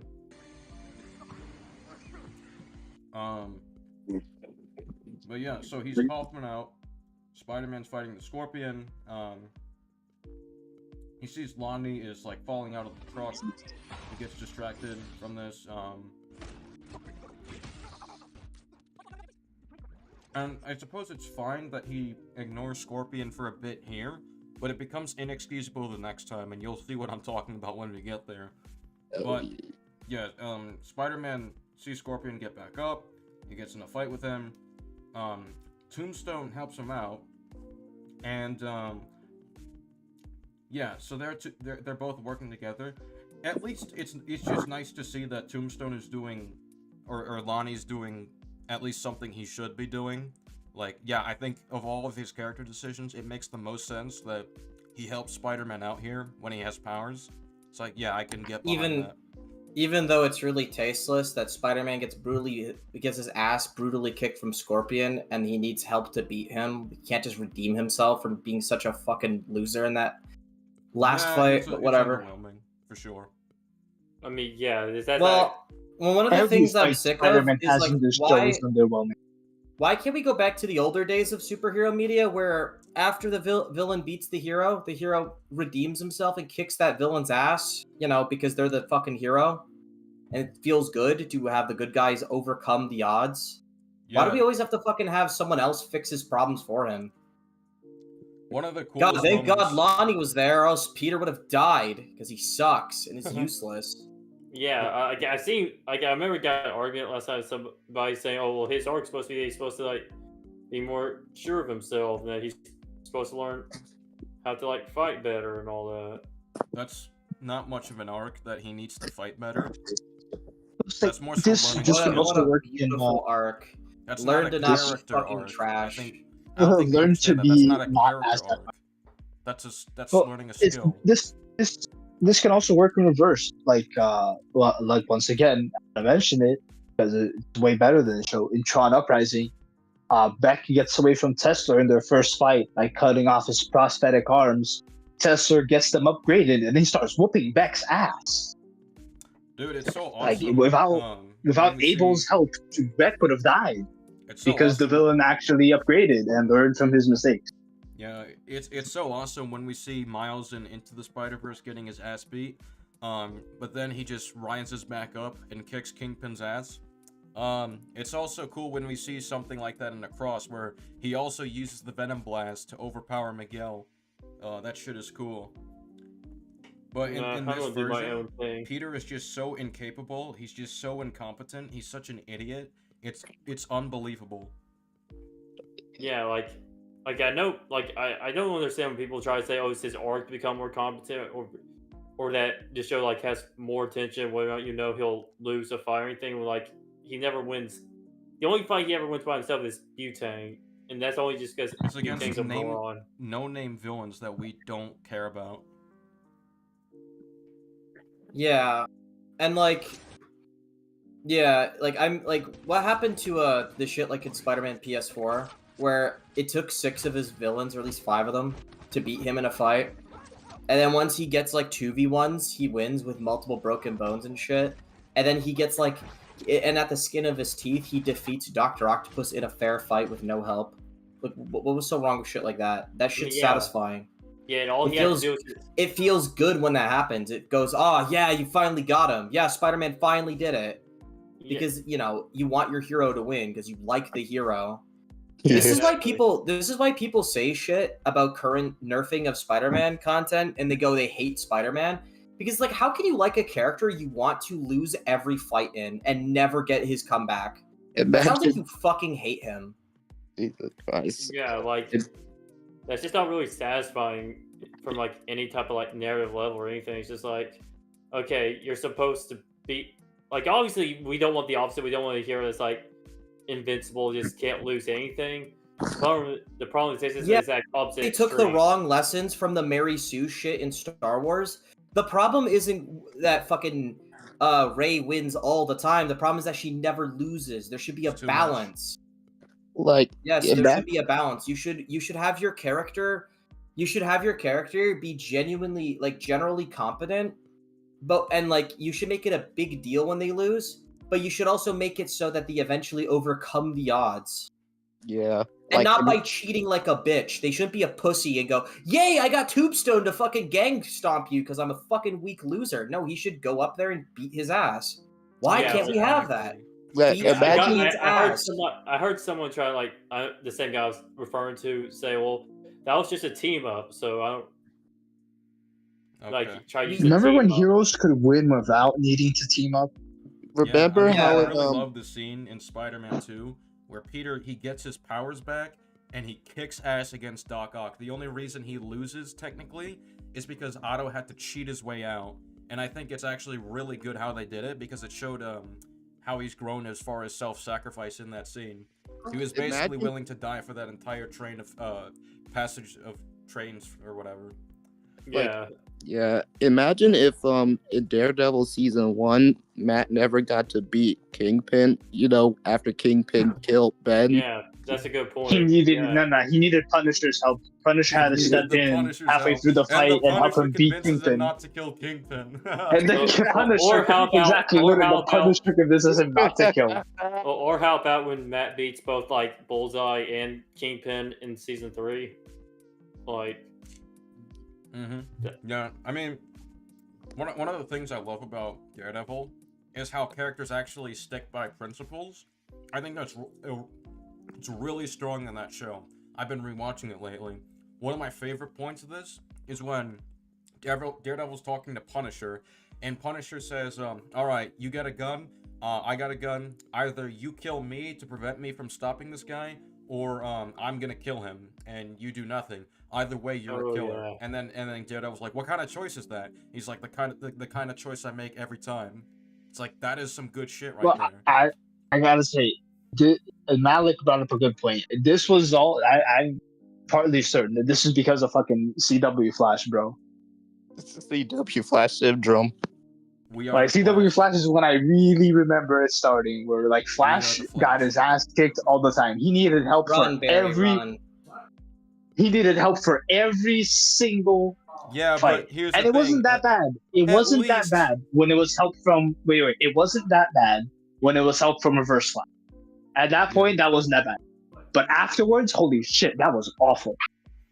It was at least nice to see Flash take down well, he doesn't really take down Reverse Flash, but he at least like put up a fight. Yeah, it was nice to see him hold his own, especially given Reverse Flash is just like way more experienced and faster. Well, yeah, they make it very clear it's not even a fair fight anyways.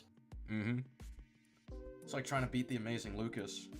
But you know what was cool about the end of season 1? After season 1, you requires help is the fact that fucking Flash like literally makes the decision by himself not to save his mom. Yeah. He at least, So season 1 is the only good season of the Flash. He at least morally and emotionally beats Reverse Flash, even if he can't physically defeat him in that season. At least he was morally superior to the villain, and he didn't need someone to tell him that. What was it? You could have had everything you ever wanted. I already do. That's a great moment. Yeah. Yeah, beautiful. Fuck you, season 2. I want to show this real quick because this will get into another problem. But if we look here, Scorpion gets punched by Tombstone and Spider-Man, so he's basically knocked to the ground. But Spider-Man has seen that, like, you know, he's webbed up to Scorpion beforehand in episode 7, and he's gotten back up. He's literally shocked him in this episode, and Scorpion has gotten back up. And now at this point, he's just laughing and just cheering and like celebrating with Lonnie and the 1/10 intelligence. Which, by the way, fuck the 1/10 intelligence. Like, I hate how they're making it celebratory that like, oh yeah, the 1/10 won as well. It's like, no, fuck the 1/10. They're awful.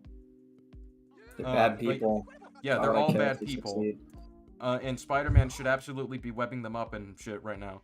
But like, yeah, I really don't like that Spider-Man's being an idiot here. But what I think makes this worse, right, is I think what we really need to establish here, to understand why this scene we're about to talk about is bad, is that in the first time Scorpion was knocked out when he was shot, Peter was not planning to kill him. I want everyone to remember that, alright? He was not planning to kill him. In this scene right here, he's not planning to kill Scorpion. He's laughing it off with Lonnie. He's planning to just have him arrested. He's not bloodlusted. He's not trying to kill him, okay? So this is after 2 times knocking him out. What happens is that Lonnie gets hit by rubble when he's indestructible. They've established that, so we can't even believe he's even dead. So when that happens, that is what pushes Peter to try killing the Scorpion. That is a bad motivation. That's shallow, that doesn't make sense. Like, oh, you weren't willing to kill him before, but dropping rubble on an indestructible guy was enough for you to shoehorn this No Way Home reference. When in that movie, it made way more sense and it was way more, like, compelling, because that movie was about second chances. It's about, do we save or kill the villains? And he literally killed Aunt May. So there's actually more depth in how they did that than what they're doing. You know, you fucked up when you got SK praising No Way Home. I know. Well, that's the thing, Kronos. I literally I praised the Home trilogy at many points in the video, just pointing out how they did shit better. Lama. My god. And it's like, yeah. So this is what gets him to lose his edge, or to go off the edge, to get him to lose his cool. Yeah, like that is ridiculous. That's such a bad motivation. Someone in chat said, have you guys seen Colin's video review about the show? I only looked at the parts where he said, like, negative stuff about it. I'm like, is that it? Wow, you're fucking light about this show. Okay. I expected a lot. Inconsistent standards. Well, yeah, if he were consistent with his standards, this would be worse than Far From Home. And I'm going to be straight up with chat. Yes, this is worse than Far From Home, this whole series. And I would like to hear an argument for why it isn't. Anyway. Yeah, so Spider-Man's beating on him, and Lonnie's the one to stop him. And, like, I've already talked about this many times, but I just want to hammer home. Lonnie is a guy who actually lost someone in the 1/10.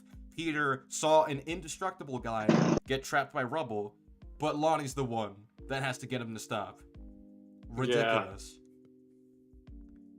Ridiculous. Like, Apply yourself. We already talked about, like, a lot when we were arguing with Vincent earlier, why just the whole thing just doesn't really make sense. And I just want to show this shot right here. I want to prove what I'm saying about how he lets people go. Look at this, right? So, the Scorpion gang walking away to their cars, right? So they're leaving, and then Spider-Man is webbing up the Scorpion again, and then we see the 1/10 intelligence, like, so he fist bumps Lonnie. He never talks to Lonnie about why he joined the gang life. He never, like, tries to get him to leave the gang life. He doesn't even ask for context because he doesn't know what happened. He just leaves the conversation, right? And literally swings the other way and we see the 1/10 intelligence right there, and they're about to leave as well. Spider-Man let 2 criminal gangs go when they could start another gang war.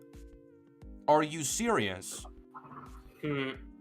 Like, I can't believe what I just saw there. Like, compare that to Spectacular Spider-Man. You know, I can't ever look the other way again. As I told you before, I don't look the other way. Now that's spider wisdom. What the fuck is this? Now that's spider strength. Well, yeah, so like so once again we have a Spider-Man that has like no has no inner strength and is willing to kill people all like without help.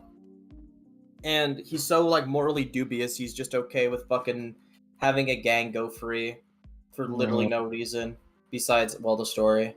10th intelligence, guys. 1/10 intelligence. Also, the thing with this, the 1/10 intelligence is more competent than Spider-Man. He's the quarter intelligence. The thing with this, he's the quarter 10th intelligence. The quarter.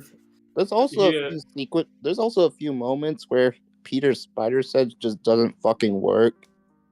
Like, you have any idea what happened the last time I looked the other way for Walter? Yeah, very good episode. But no, he just leaves. It's below his pay grade to stop people. It is. It's below his pay grade. And like, oh, I hate the scene that follows afterwards where Nico's just right there. It's like, oh, so you didn't focus on apprehending them. You just wanted to leave just so you can talk to Nico. Are you saying the lives of the city of strangers are more important than my conversation with Nico? Sneeko, yeah. And he's unmasked himself in front of Sneeko, someone who's infamously bad at keeping secrets. Yeah, this is just really bad for his character. Doesn't care about his identity. We literally do see, by the way, cars are in the background driving by. We literally see cars in the background driving by. This is absurd. This is inexcusable. Yay, another instance of Spider-Man being not caring about his identity. And remember when heroes cared about their identity? Remember that scene in Spider-Man 2 where Toby grabs his face and the moment he sees that like his mask isn't there, he's immediately on edge and worried? I love that part. So yeah, this episode, I'm being straight up, that was a 1. That was a 1. And the finale's worse. And we're finally here with Kronos with us. Yeah. Gets to hear about it for the first time. Here we go. Here we go. Here we fucking go. Let's bulldoze through this. All right. How exciting! I'm excited for it for sure. So yeah, I'm sure you are. Oh yeah, yeah. Peter gets late for class, and this is something I really just don't like about this season. Peter arrives. The model is busted. He doesn't have an answer for it. Pearl doesn't ask any further and doesn't care, and she's not even mad. From her perspective, she doesn't know he's Spider-Man. Why would she be okay with that? The fact that he destroyed their model and nearly jeopardized their grade, when this is important for their future. Also, like, another thing, Peter says Harry's name while fighting that thug. Like, well, that's a different point. Let's try to stay on topic. We'll go point by point. But yeah, and to be honest, I can just assume that he's just saying it quiet enough so they don't hear it. I'm okay with that. But yeah, I just think it's ridiculous that you have characters who don't even know his identity, don't know why he's disappearing, but you have them either forgive him or cover up for him. This is the problem I had with Dr. Connors earlier. Why would you write it like that? Why would you write in the struggle of like balancing both lives when you have people who don't even know why he keeps leaving, helping him in this case? For no reason. Yeah, this is ridiculous. So we move forward, and this just like, I'm telling you, Kronos, this is a lightning round of stupid. It's like they literally... A lightning round, ooh. It is a lightning round of stupid. They just move at the speed of light and how stupid it gets immediately. So Norman is just... So an escalation in force. An escalation in stupid, that's why. So he shows than that he created a fucking super collider that can bring you to space or whatever, essentially. So he's just like to these interns, to these staff members who are not in on it, he's showing him that he has a fucking map of the cosmos and that he's going to literally make up space portal that goes there. And Dr. Connors is like, hey, every single time that happened, like with the Chitauri, for example, that resulted in catastrophe. And it's like, yeah, that's a good point. This literally breaks the accords that he's doing this unchecked without the government in his fucking even though he wants the Accords to help him with his business exactly, and shit. which will get him in trouble with Ross. So he's literally breaking the Accords in front of his own interns and his own staff members. Oh, that's actually fucking dumb. That is I never insane. thought about it that way. This is what I mean by the lightning round. The Norman 10th intelligence. The Norman 10th. He's becoming the 1/10th intelligence. He just reveals all of this to them. Is he insane? Dude, is he gonna stream his collider to Ross, bro? Dude, he's gonna do a PlayStation Plus reveal for it. This is a worse version of Paradox from Deadpool and Wolverine stupidly revealing everything in front of Deadpool. This is an even worse version of that. What the fuck?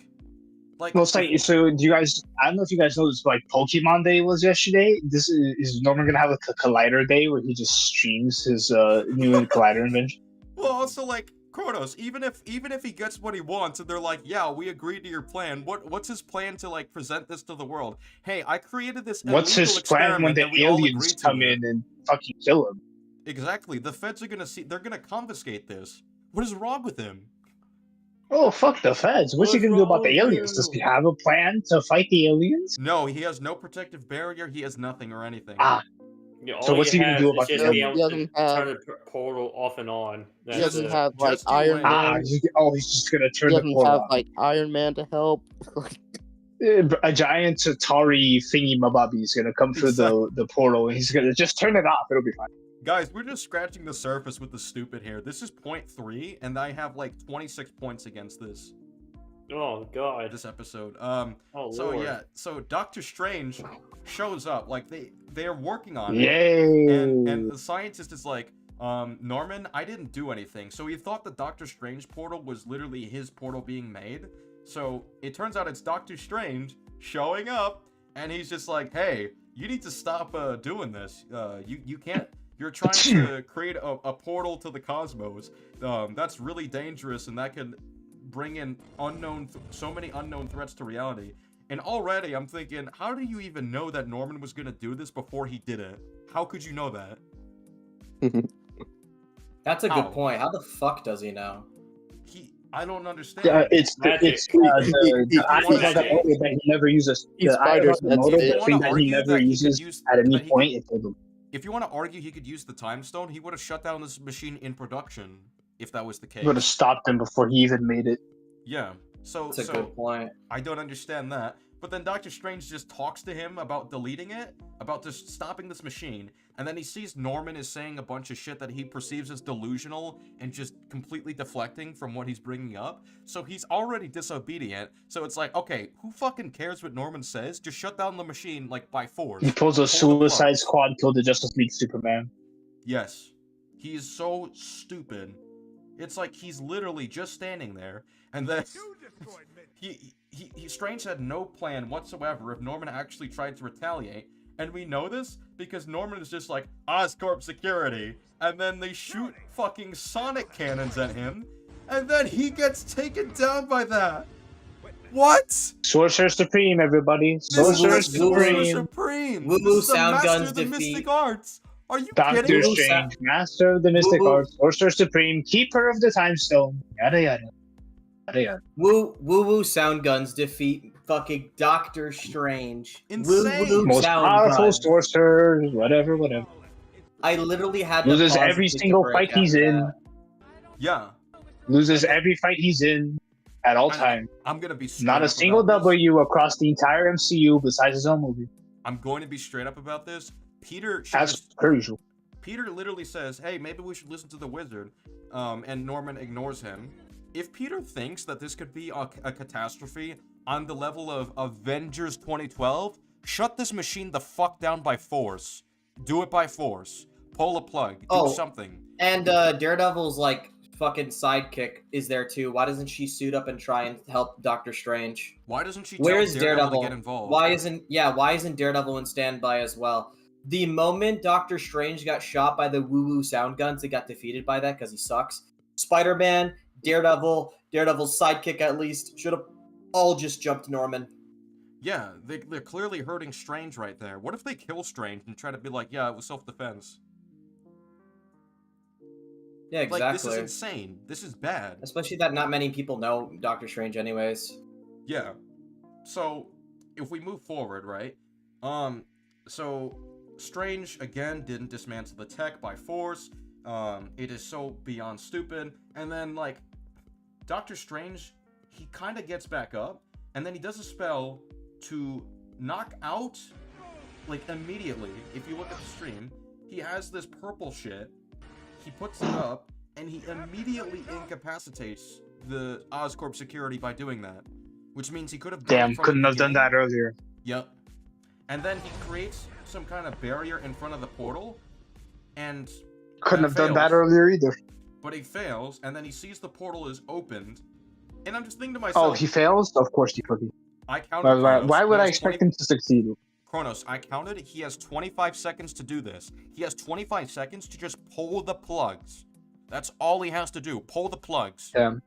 Cut, Yeah, no, slice it with the portal. why would I expect Doctor Strange? Why would I ever expect it? Why would that ever be the case?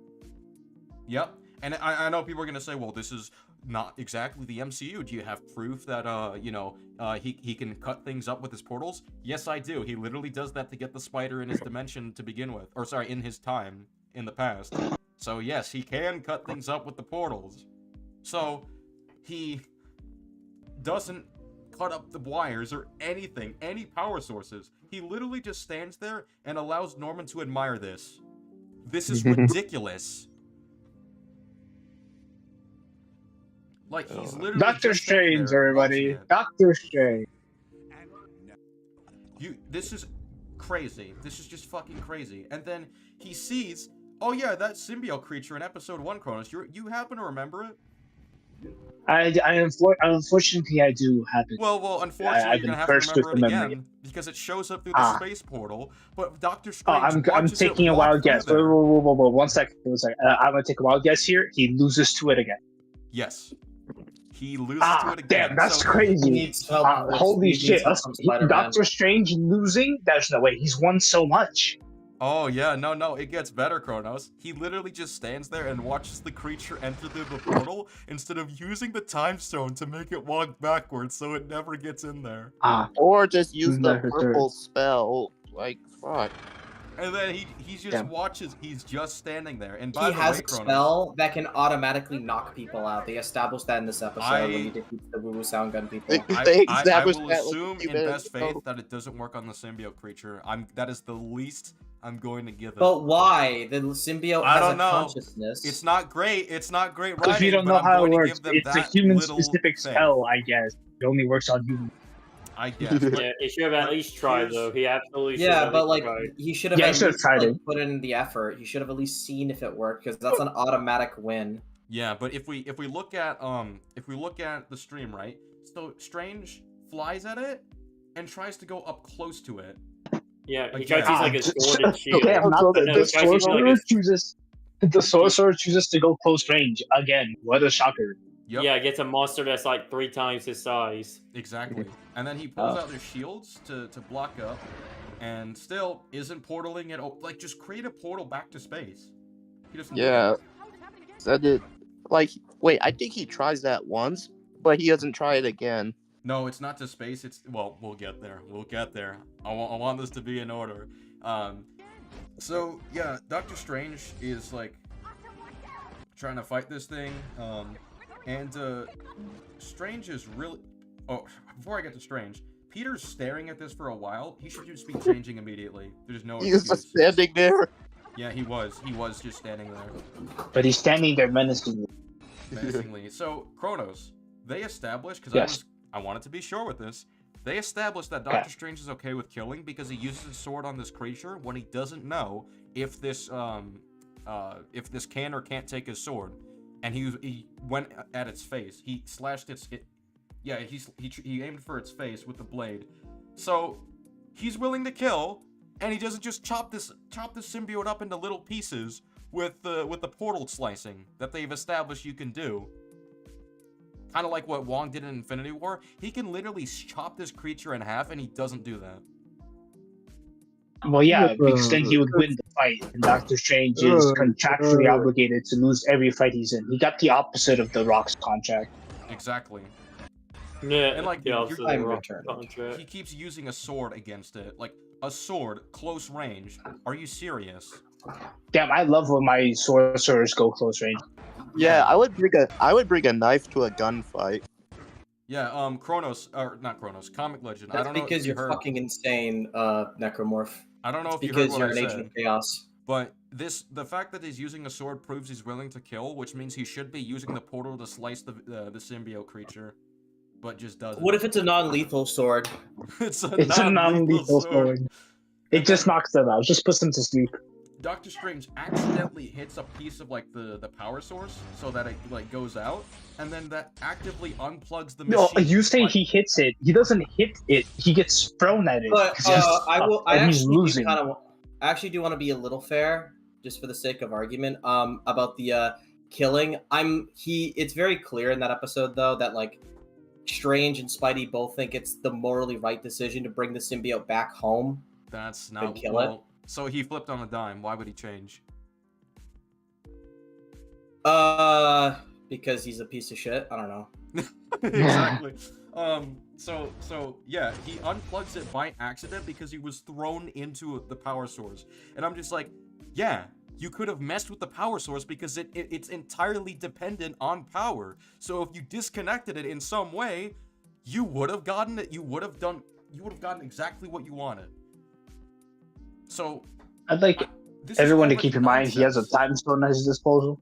Yes, he has a time stone. There is an Infinity Stone hanging around his neck. Yes, and he loses so badly. And then yeah, Spider-Man gets trashed, and this is where we're gonna get into the thing that Kronos doesn't know about. Spider-Man gets trashed into Norman's lab, where it has the other spiders in there. It has the spiders that, because they took a sample of Peter's blood, and they gave it to the spiders, so they can recreate his powers. Yeah, one of the spiders crawls out, for no apparent reason, and then the symbiote creates like a spike, and Doctor Strange goes against it, and Peter gets Norman out of there, and Spider-Man has to team up with Doctor Strange, and then Doctor Strange opens a portal, right? He tries to use the sling ring, and he says, I'm gonna try to get you back home. So he opens a portal to the dark dimension just so he can figure a way out how to do that. And there's 50 things I have to say about this. So, for one... Wait, he opens a portal to the dark dimension? Yes. Now, where Dormammu live. Well, I guess it might be different in this universe. It might be different. Who knows?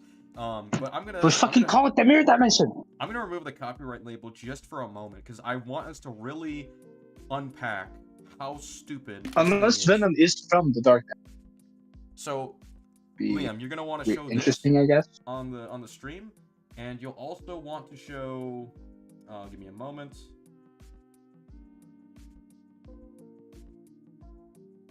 Yeah, no, it does look like the dark dimension. It I guess would make which I guess would make Venom a creature's from the dark dimension, which would make him Dormammu's creation. You'll want to show this as well, right?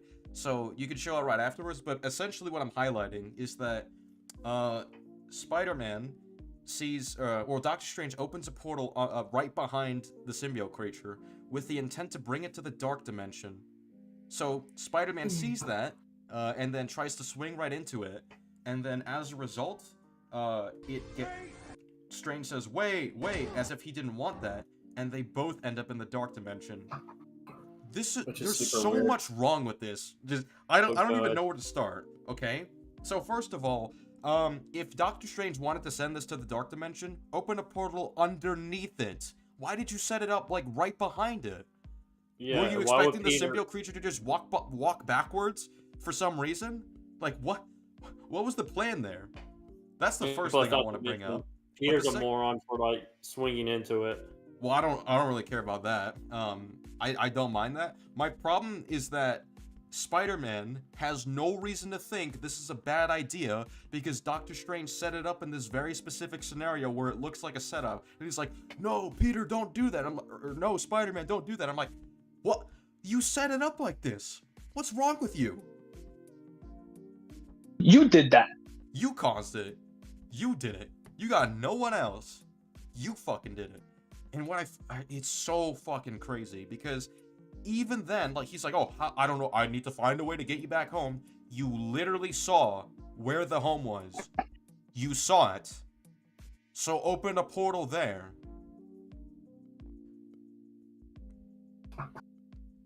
Like, this is, we're not even halfway into this episode. This is already nonsense. Anyway, yeah, so Spider-Man fights this thing in the dark dimension, and I'm just also thinking, like, if this is an empty space where he's okay with throwing random creatures in during a fight, why didn't he do this from the beginning? Why didn't he do this during the school fight? Why did he take the fight to the school instead of here? Exactly. So then, Doctor Strange, being as smart as he is, he traps the symbiote creature right there. I'm like, oh yeah, you can trap the creature in place so it can't move. That's interesting. Why don't you try that earlier? Since the dark dimension earlier. Doctor Strange wants Peter to recreate the wormhole, to like use his smarts to recreate the wormhole so he can send the creature back. Why would you want that? That's what sent the creature here to begin with. Like, what if there's more creatures? Exactly. Like, this is ridiculous. And then, oh. Yeah, Peter tries to fix it, and then Doctor Strange keeps trying to hold it, and then, the symbiote, he opens the time stone. And this is, it's about to get crazy. This is about to get crazy right here. So... Oh, it's about to get crazy. So, Strange uses the time stone. He reverses it so that the creature releases him, and then it goes backwards, which is like, yeah, he's going back a pretty far distance. I don't know why he didn't do that earlier, but what you're gonna love, Kronos, what you're absolutely going to love, is that the creature goes back to attack him. Strange opens a portal behind himself and creates a sword and shield for some reason instead of just opening a portal underneath the symbiote. But then the symbiote crashes into him. He jumps up really high, crashes into Strange by grabbing the time stone. He grabs this time stone with his tendrils, and then he falls through the portal. The portal turns green, and then what happens is that they end up, if I skip ahead, they end up back at Midtown High in the first episode, and they replay clips from that. So the whole twist of the season is that Peter got his powers because Doctor Strange is an idiot and he time traveled by accident to Midtown High on his first day. So it's a paradox. It's a paradox. Paradoxes where the just infinite loops of what is this? Yep. And the spider that Norman created with his blood is the spider that bites Peter. So Spider-Man exists because Doctor Strange time traveled by accident? Yes! Hey, SK, would you say this is comparable to, Savitar from like Flash Season 3, where his existence is a paradox? I don't know, but I'm betting this is worse. I'm gonna be real. This is worse. At least in Flash Season 3, there was an attempt to explain how Savitar worked, even if it wasn't there was an attempt made. It's a very bad attempt. This is ridiculous. Yeah, but it was a attempt. That's more than I can say for this show. Yeah, so and at least Savitar being a paradox didn't rely on the fact that didn't rely on Flash being a completely incompetent. This also, I want everyone to remember this is Doctor Strange, Sorcerer Supreme, Master of the Mystic Arts, Keeper of the Time Stone. This literally means that the school fight he did, where he was an idiot, it's even worse now because he has prior experience. and he has more Yes. abilities. Damn, that's They doubled down on the stupidity. But not two using at times, least platinum he has a time. good solo movie. At least we have that. At Still least we not have using that purple spell. We have, we have his good solo movie. We have that cameo from Thor Ragnarok, I guess. Yeah, he was decent in that. Yeah. Yeah, I've been following for 30 minutes. Yeah, that was pretty funny. Okay, I've been bye-bye. wasting my time for 30 minutes. Guys, That was- this is the origin story of Spider-Man. Doctor Strange accidentally time travels because he's a fucking idiot. And this is all Sounds because about right. Norman Osborn stupidly revealed his super collider in front of everybody. What test intelligence? This is insane. How are people telling me this is one of the better episodes? How are they telling me this cements this as a peak Spider-Man show? I don't buy that. Well, I think the best part about this is like whenever you press these people about Doctor Strange in Spider-Man Media, they'd be like, yeah, Doctor Strange was kind of mad. It's like, so why is that okay? Why is it okay for Doctor Strange to just suck dick? Just because it's not his show, he can just suck absolute cock and be terrible? And that's not a problem to show that Doctor Strange is completely fucking useless and incompetent? Just because the show isn't called Doctor Strange. I want to just put the nail in the coffin here. So they open the wormhole again. They see that there's a whole bunch of symbiote heads there. And Doctor Strange creates a shield in front of it instead of creating a portal that loops them back. So even if they go through the portal, they're still stuck in space. I don't know why he didn't do that. It's just because we need a Web of Shadows reference. We need to force in these annoying symbiote references. And then it gets even worse, right? Spider-Man faces off the symbiote, he has to beat it up, and then what he does to send it back is actually, like, horrendous for him as a character. So, what happens is that he swings around the symbiote, and then he throws it around Doctor Strange's path, and is like, heads up! And Strange almost gets hit by it. He only had a split second to move out of the way, or he would have been hit, and if he got hit, he would have been hit by the force that it would have taken to throw it, and he would have been stuck with all the symbiotes, which means that he could have killed Doctor Strange with his plan. What a great Spider-Man you are. Well, I have a question. So all those symbiotes are coming presumably from the Dark Dimension, right? No, from space. It's just from space. So is the Fiend's home in the Dark Dimension or in space? Because when he opens the portal to send it home, it's to the Dark Dimension. But now it's just from space. So Yeah, some random point point to the Dark Dimension so he can figure out how to get it home. But yeah, this is really dumb right here. This whole thing. And then, yeah. So, he can't close the portal? Can't he just destroy the machine and then teleport the symbiote back home? exactly. He couldn't just do that because he just is a moron. Peter's struggling to yank this thing down. I don't know why he couldn't just pull one of the wires. It would have just gotten it done immediately. But yeah, he's struggling, of course. And then, the symbiotes get sent backwards. He shuts down the wormhole, and that's the end of that plot line. So, I just want to ask as we're going through this, what did the Doctor Strange / Spider-Man tie-in actually add to the plot of the season? We got Doctor Strange being a dumbass again. That was added. That didn't have to be in the show, but it only added more plot holes. Yeah, it did nothing to actually add to the story or the plot line. Benefits the story, actually. It did nothing that benefits the story. Well, yeah, and they have, like, Oscorp under fire. Peter and Norman don't even talk after this. There's no conversation, no confrontation. There's no wrap-up to their plot line. It's just done. Yeah, but you see, I like the idea behind this dynamic with Norman, so therefore it's okay. I love how people are praising this version of, Peter's origin story just because it's different. Oh. Yeah, it's different, even though it's different in the dumbest way possible. Different equals good. Yeah, different equals good. And then, like... Everyone knows that's how it works. Yeah, it's just they create web, which is like world engineering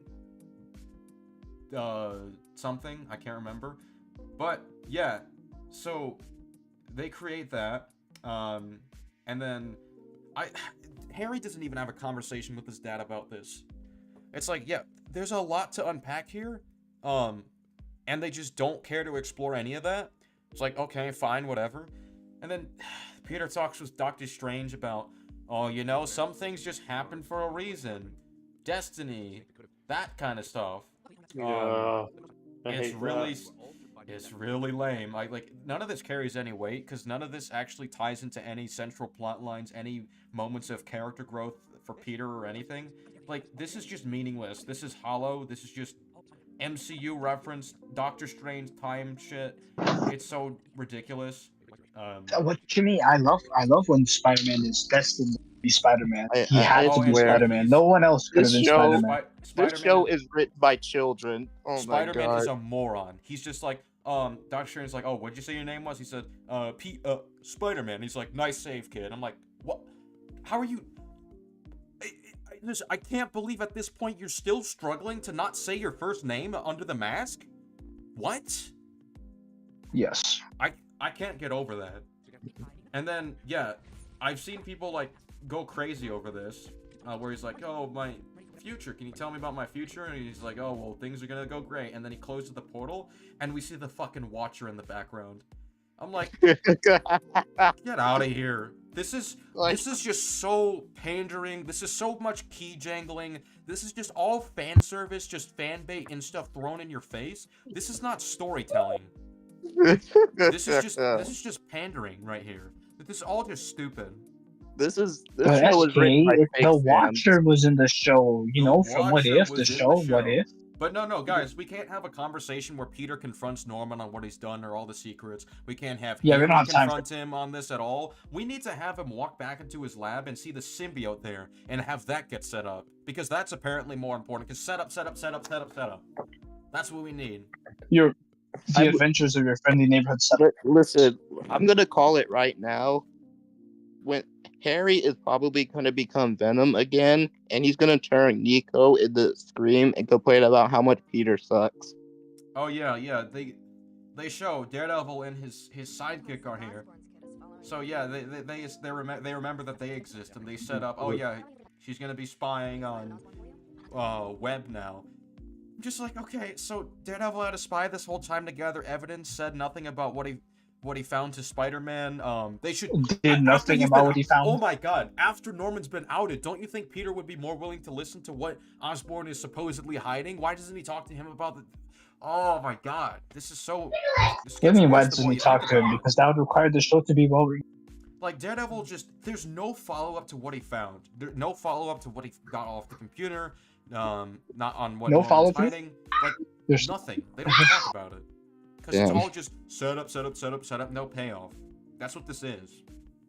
And then, like, yeah, they establish soon after that, oh yeah, the 1/10 intelligence, still around thanks to Spider-Man. Thank you so much. Oh yeah, hero. Lottie's still working for them, even though he literally has the ability to stop them. Nico reads off a magic spell, starts speaking magic, and then talks to her mom. And I'm just like, okay, so if you're gonna like do anything with this character, I would like you to actually get into like, you know, why this character thinks the way that she does. You know, you could maybe get into her abandonment issues that you've like hinted at, but you can't do that. We don't have time for that. We have to set up the fact that she's a fucking magic user out of nowhere, out of the blue, and make her look like a complete hypocrite piece of shit, going, how dare you keep this secret from me? You keeping the secret means you're gonna abandon me like everybody else in my life. Wait, what do you mean I'm keeping secrets too about my powers and blah, blah, blah. So dumb. What the hell? But it's okay because she was a magic user in the comics. They therefore did the one thing they did the one thing they shouldn't have done in order for her motivation to be mad at him to work. It's like, that's ridiculous. But SK, she's mad. But SK, she's mad that he told Harry, but not her. Even though Harry just literally brought up that isn't the case. And yeah, so she's a complete hypocrite piece of shit. We have a shot of Otto preparing his arms as if he didn't already, like, we already know he has a design for that. So what are you sharing by showing us, oh, he's in prison making the arms, like a picture of it. It's like, oh, that's great. We already know what he's doing. That doesn't like, do anything. This is just fan Yeah. right here. This is just TASM 2 energy. And like, yeah, so we have time for this. We don't have time for Peter and Norman to have a conversation. And I've talked about this quite a bit as well. We don't have time for any meaningful moments with Aunt May or anything. We don't have time for that. But we have time for her to talk to Josh Keaton's Richard Parker about how, while he's in prison right now. They have to set that up, that Richard Parker's a criminal, voiced by Josh Keaton, and that just makes you go, oh yeah, there's that show that I wish I was watching instead. That's all that really does. But yeah, so this is just, all of this is just fan bait. All of this. There's nothing of substance being done. You have him swinging around for his final swing, and then, you know, oh, I'm your friendly neighborhood Spider-Man. It's like, you know, I'll figure it out. You know why? Because I'm Spider-Man. Ends it off completely hopefully. Doesn't have any doubts for the future. Has no worries about what else is happening with Norman. Oh yeah, another thing I forgot to mention. What happened with Lonnie and Pearl? Did they have a conversation? Did he apologize for anything? Like, what the fuck happened with them? Yeah, There's in no fact, follow-up at all whatsoever, Yeah, but they yeah, have time there's- to set up the 1/10 intelligence getting a new fucking base. This is so ridiculous. Yeah, he just leaves his like jacket like a trash can. That's it. Yeah. Like, there's barely anything done. This entire ending portion is just hollow fan service. It's hollow setup, and there's no actual character work done. There's nothing of Wait, depth I'll or be back in a substance. Like, this is just, this pisses me off, this finale. This finale actually is rage-inducingly bad. This is a 1 you out of better- 10. You better This is- display that rage in the video. I do. It'll Give yeah, in yeah. to your anger, SK. The video is coming out Saturday morning. I'm gonna try my best to get it out by then. This is a travesty. I'm gonna be straight up about this. We're at like the end of it. So just before I go off, everybody rate this episode out of 10 and rate this show out of 10. Can I rate them both the same? Can I give it a negative number? I Oh would my give God, this. you go first because you're on the all the way on the end. Okay. Honestly, like if I'm being fair, I would give it a 3. That's But generous. if I'm just being unfair, I'd give it a 1 because fuck you, Marvel, for making another disgusting, shitty Spider-Man adaptation again. Listen, Liam, if you give, well, do you give the show a 3 or the episode? The episode's like a fucking 1 or something. Oh, I give it like 1 or 2. It was pretty awful. Yeah. I mean, all I'm gonna say is like, if you give the show as a whole a 2 out of 10, nobody gets hurt who doesn't deserve it. So. But yeah, Damn. Necromorph, your turn. This episode, I honestly give a lower score, like 0.5. That's understandable. That's valid. As regards to for the entire show, probably a 1.5.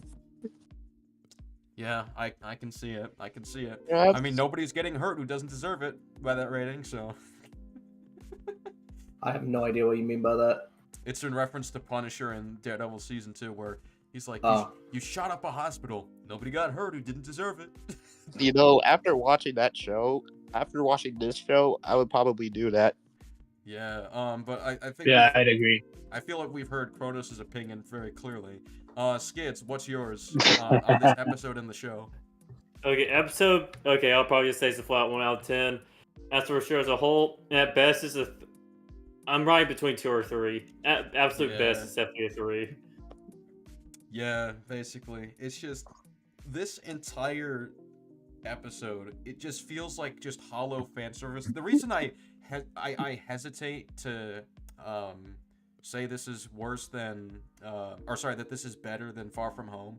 Well, not even hesitate, I just refuse. Is because at least Far From Home was trying to tell a story.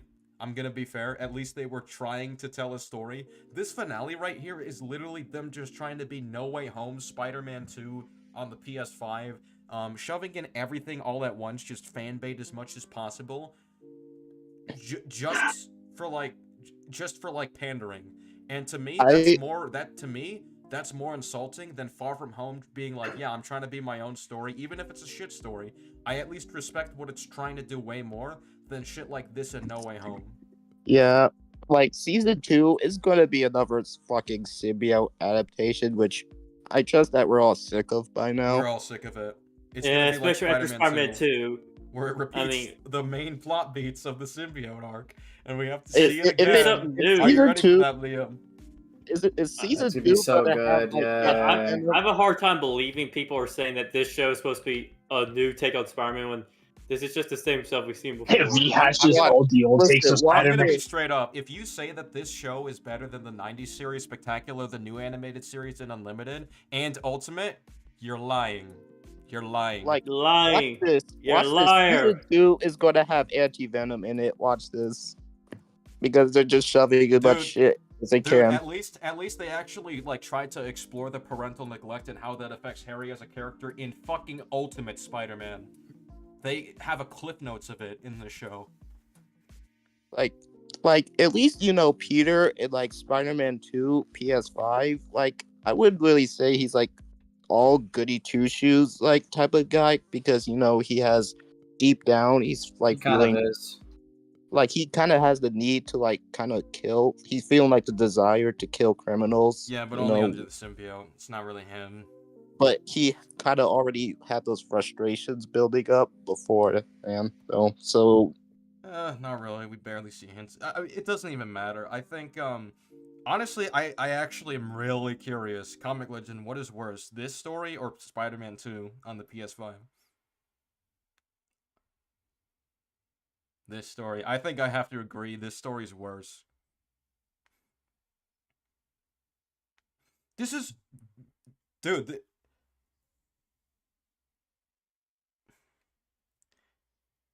But Kronos, that's the thing. That's the thing that annoys me about this new shit. They're trying so hard to have this brand synergy thing where they force in like the Doctor Strange stuff. You know the whole Spider-Man 2 thing that they did. You know they did it because No Way Home. Like, I'm not even gonna... Let's not pretend that there was any other reason for that. And this episode right here with the Doctor Strange stuff, this is obviously because of No Way Home. Now we're seeing this stuff. It's like, yeah, I wonder why.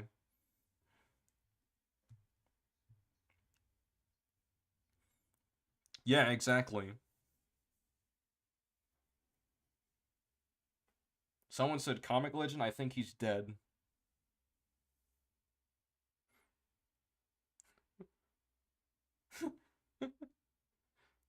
Damn.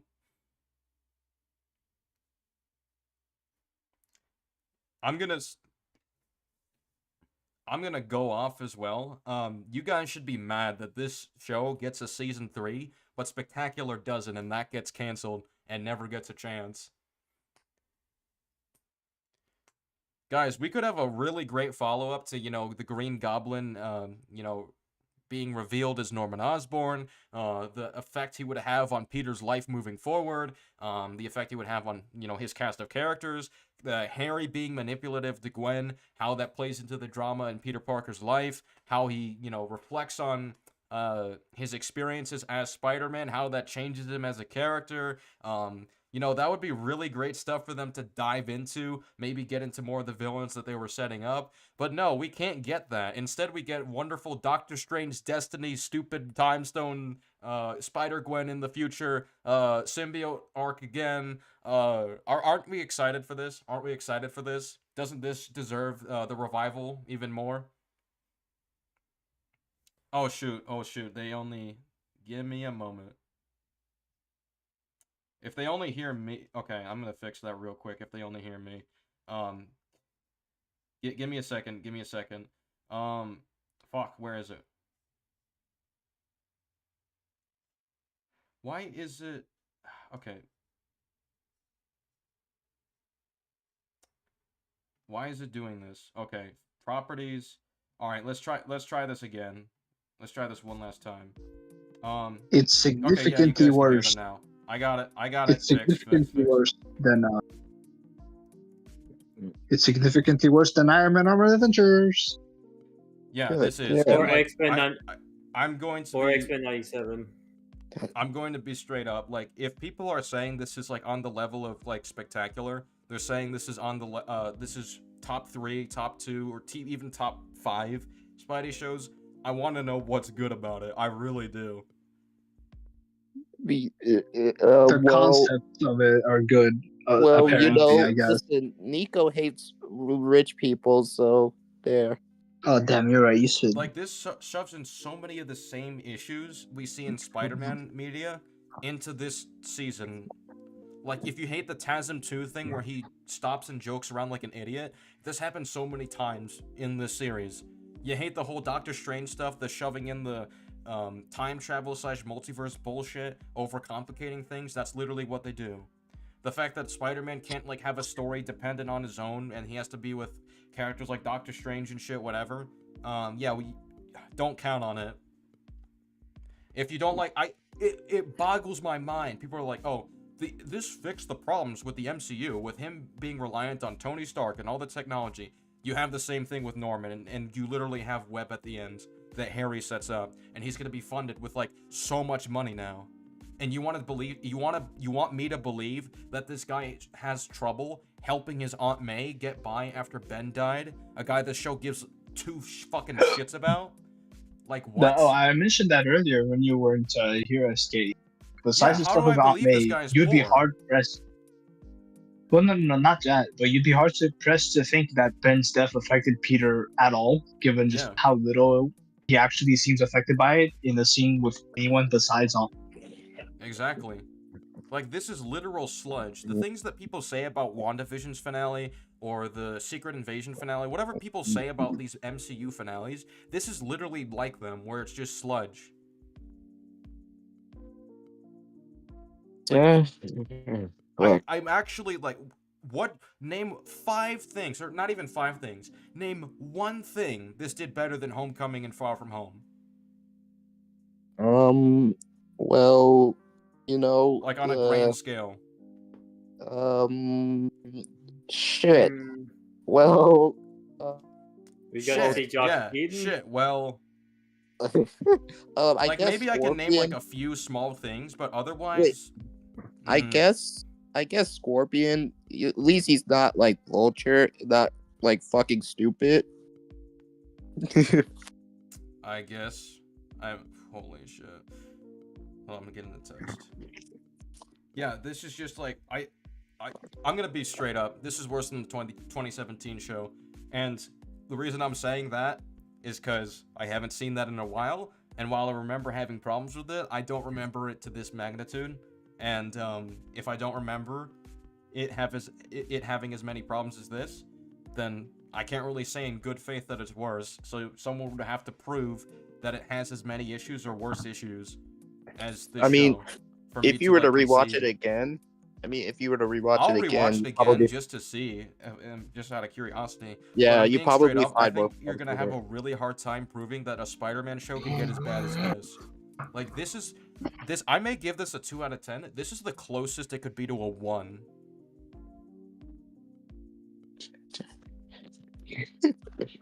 What a fucking time to be a Spider-Man fan. This is just a travesty. Isn't this a great time to be a Spider-Man fan? This is a great time. So yeah, the best time. That's all I gotta say. If anybody else has anything, no. Well, I find it crazy.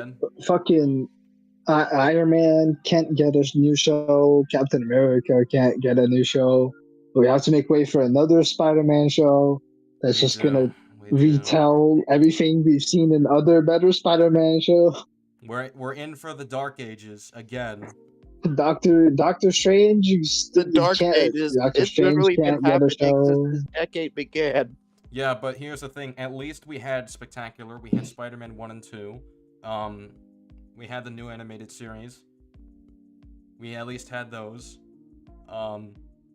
We're really in the deep end right now. I'm just gonna say, like, I don't think it's ever gotten as bad as it has now with media. Like, it's never been. It better be like a huge fucking like recession and then peak soon. Yeah, I think this is the end. It's gonna take years. It's gonna take years for that. That show promised to me. I want to read the Ultimate one once like more shit comes out. I want there to be like a good amount for me to binge by the time I get to it. So, but like but as far as like other media, we've got none of the shows are promising. we've just got Spider-Verse, which is about to end very soon. We got Spider-Man 3 by Insomniac. That is not looking good. Yeah. It's gonna have we've even more got- fucking bloated mess. We've got MCU Spider-Man 4, and apparently they're trying to do Miles in the MCU as well, which I think. Oh my god, that's gonna be like the worst version of Miles Morales ever. I'm calling Are you it guys right now. excited? The future's looking bright. Enjoy your future, Spidey. It's gonna be great. Pain. It's gonna be so awesome. It's just gonna be pain and suffering. Yeah. And meanwhile, eventually they're gonna bring Doctor Strange back, and he's gonna get his ass kicked yet again because Listen, he's guys, Spider-Man's punching bag, I guess. This is the last thing I'm gonna say, and I'm gonna end it here. I think Electro was ahead of his time in TASM 2. Everybody's gonna know what it's like to live in my world. A world without power. A world without mercy. A world without Spider-Man. Don't you He know? was right. I'm Electro. He was ahead of his time. He was supposed to be shot. How How does that song go? You guys want to head to League after I hit ends right here? Aren't we gonna do disagreement day shit? No, and get I people gotta in here? I gotta go to pick something up for dinner. So we'll do disagreement. Oh, day so you're a another trader, time. I He's got see. a Yeah, I'm a McDonald's. trader, I'm a He's gonna trader. get his But McDonald's. let's just chill in League for a bit, because there's other things I want to fucking shout about that I can't do legally. Yeah, on sure. here. Can someone move me? I'm Legally on playing here, of Jedi course, Fallen Order right legally. now. Legally. Oh,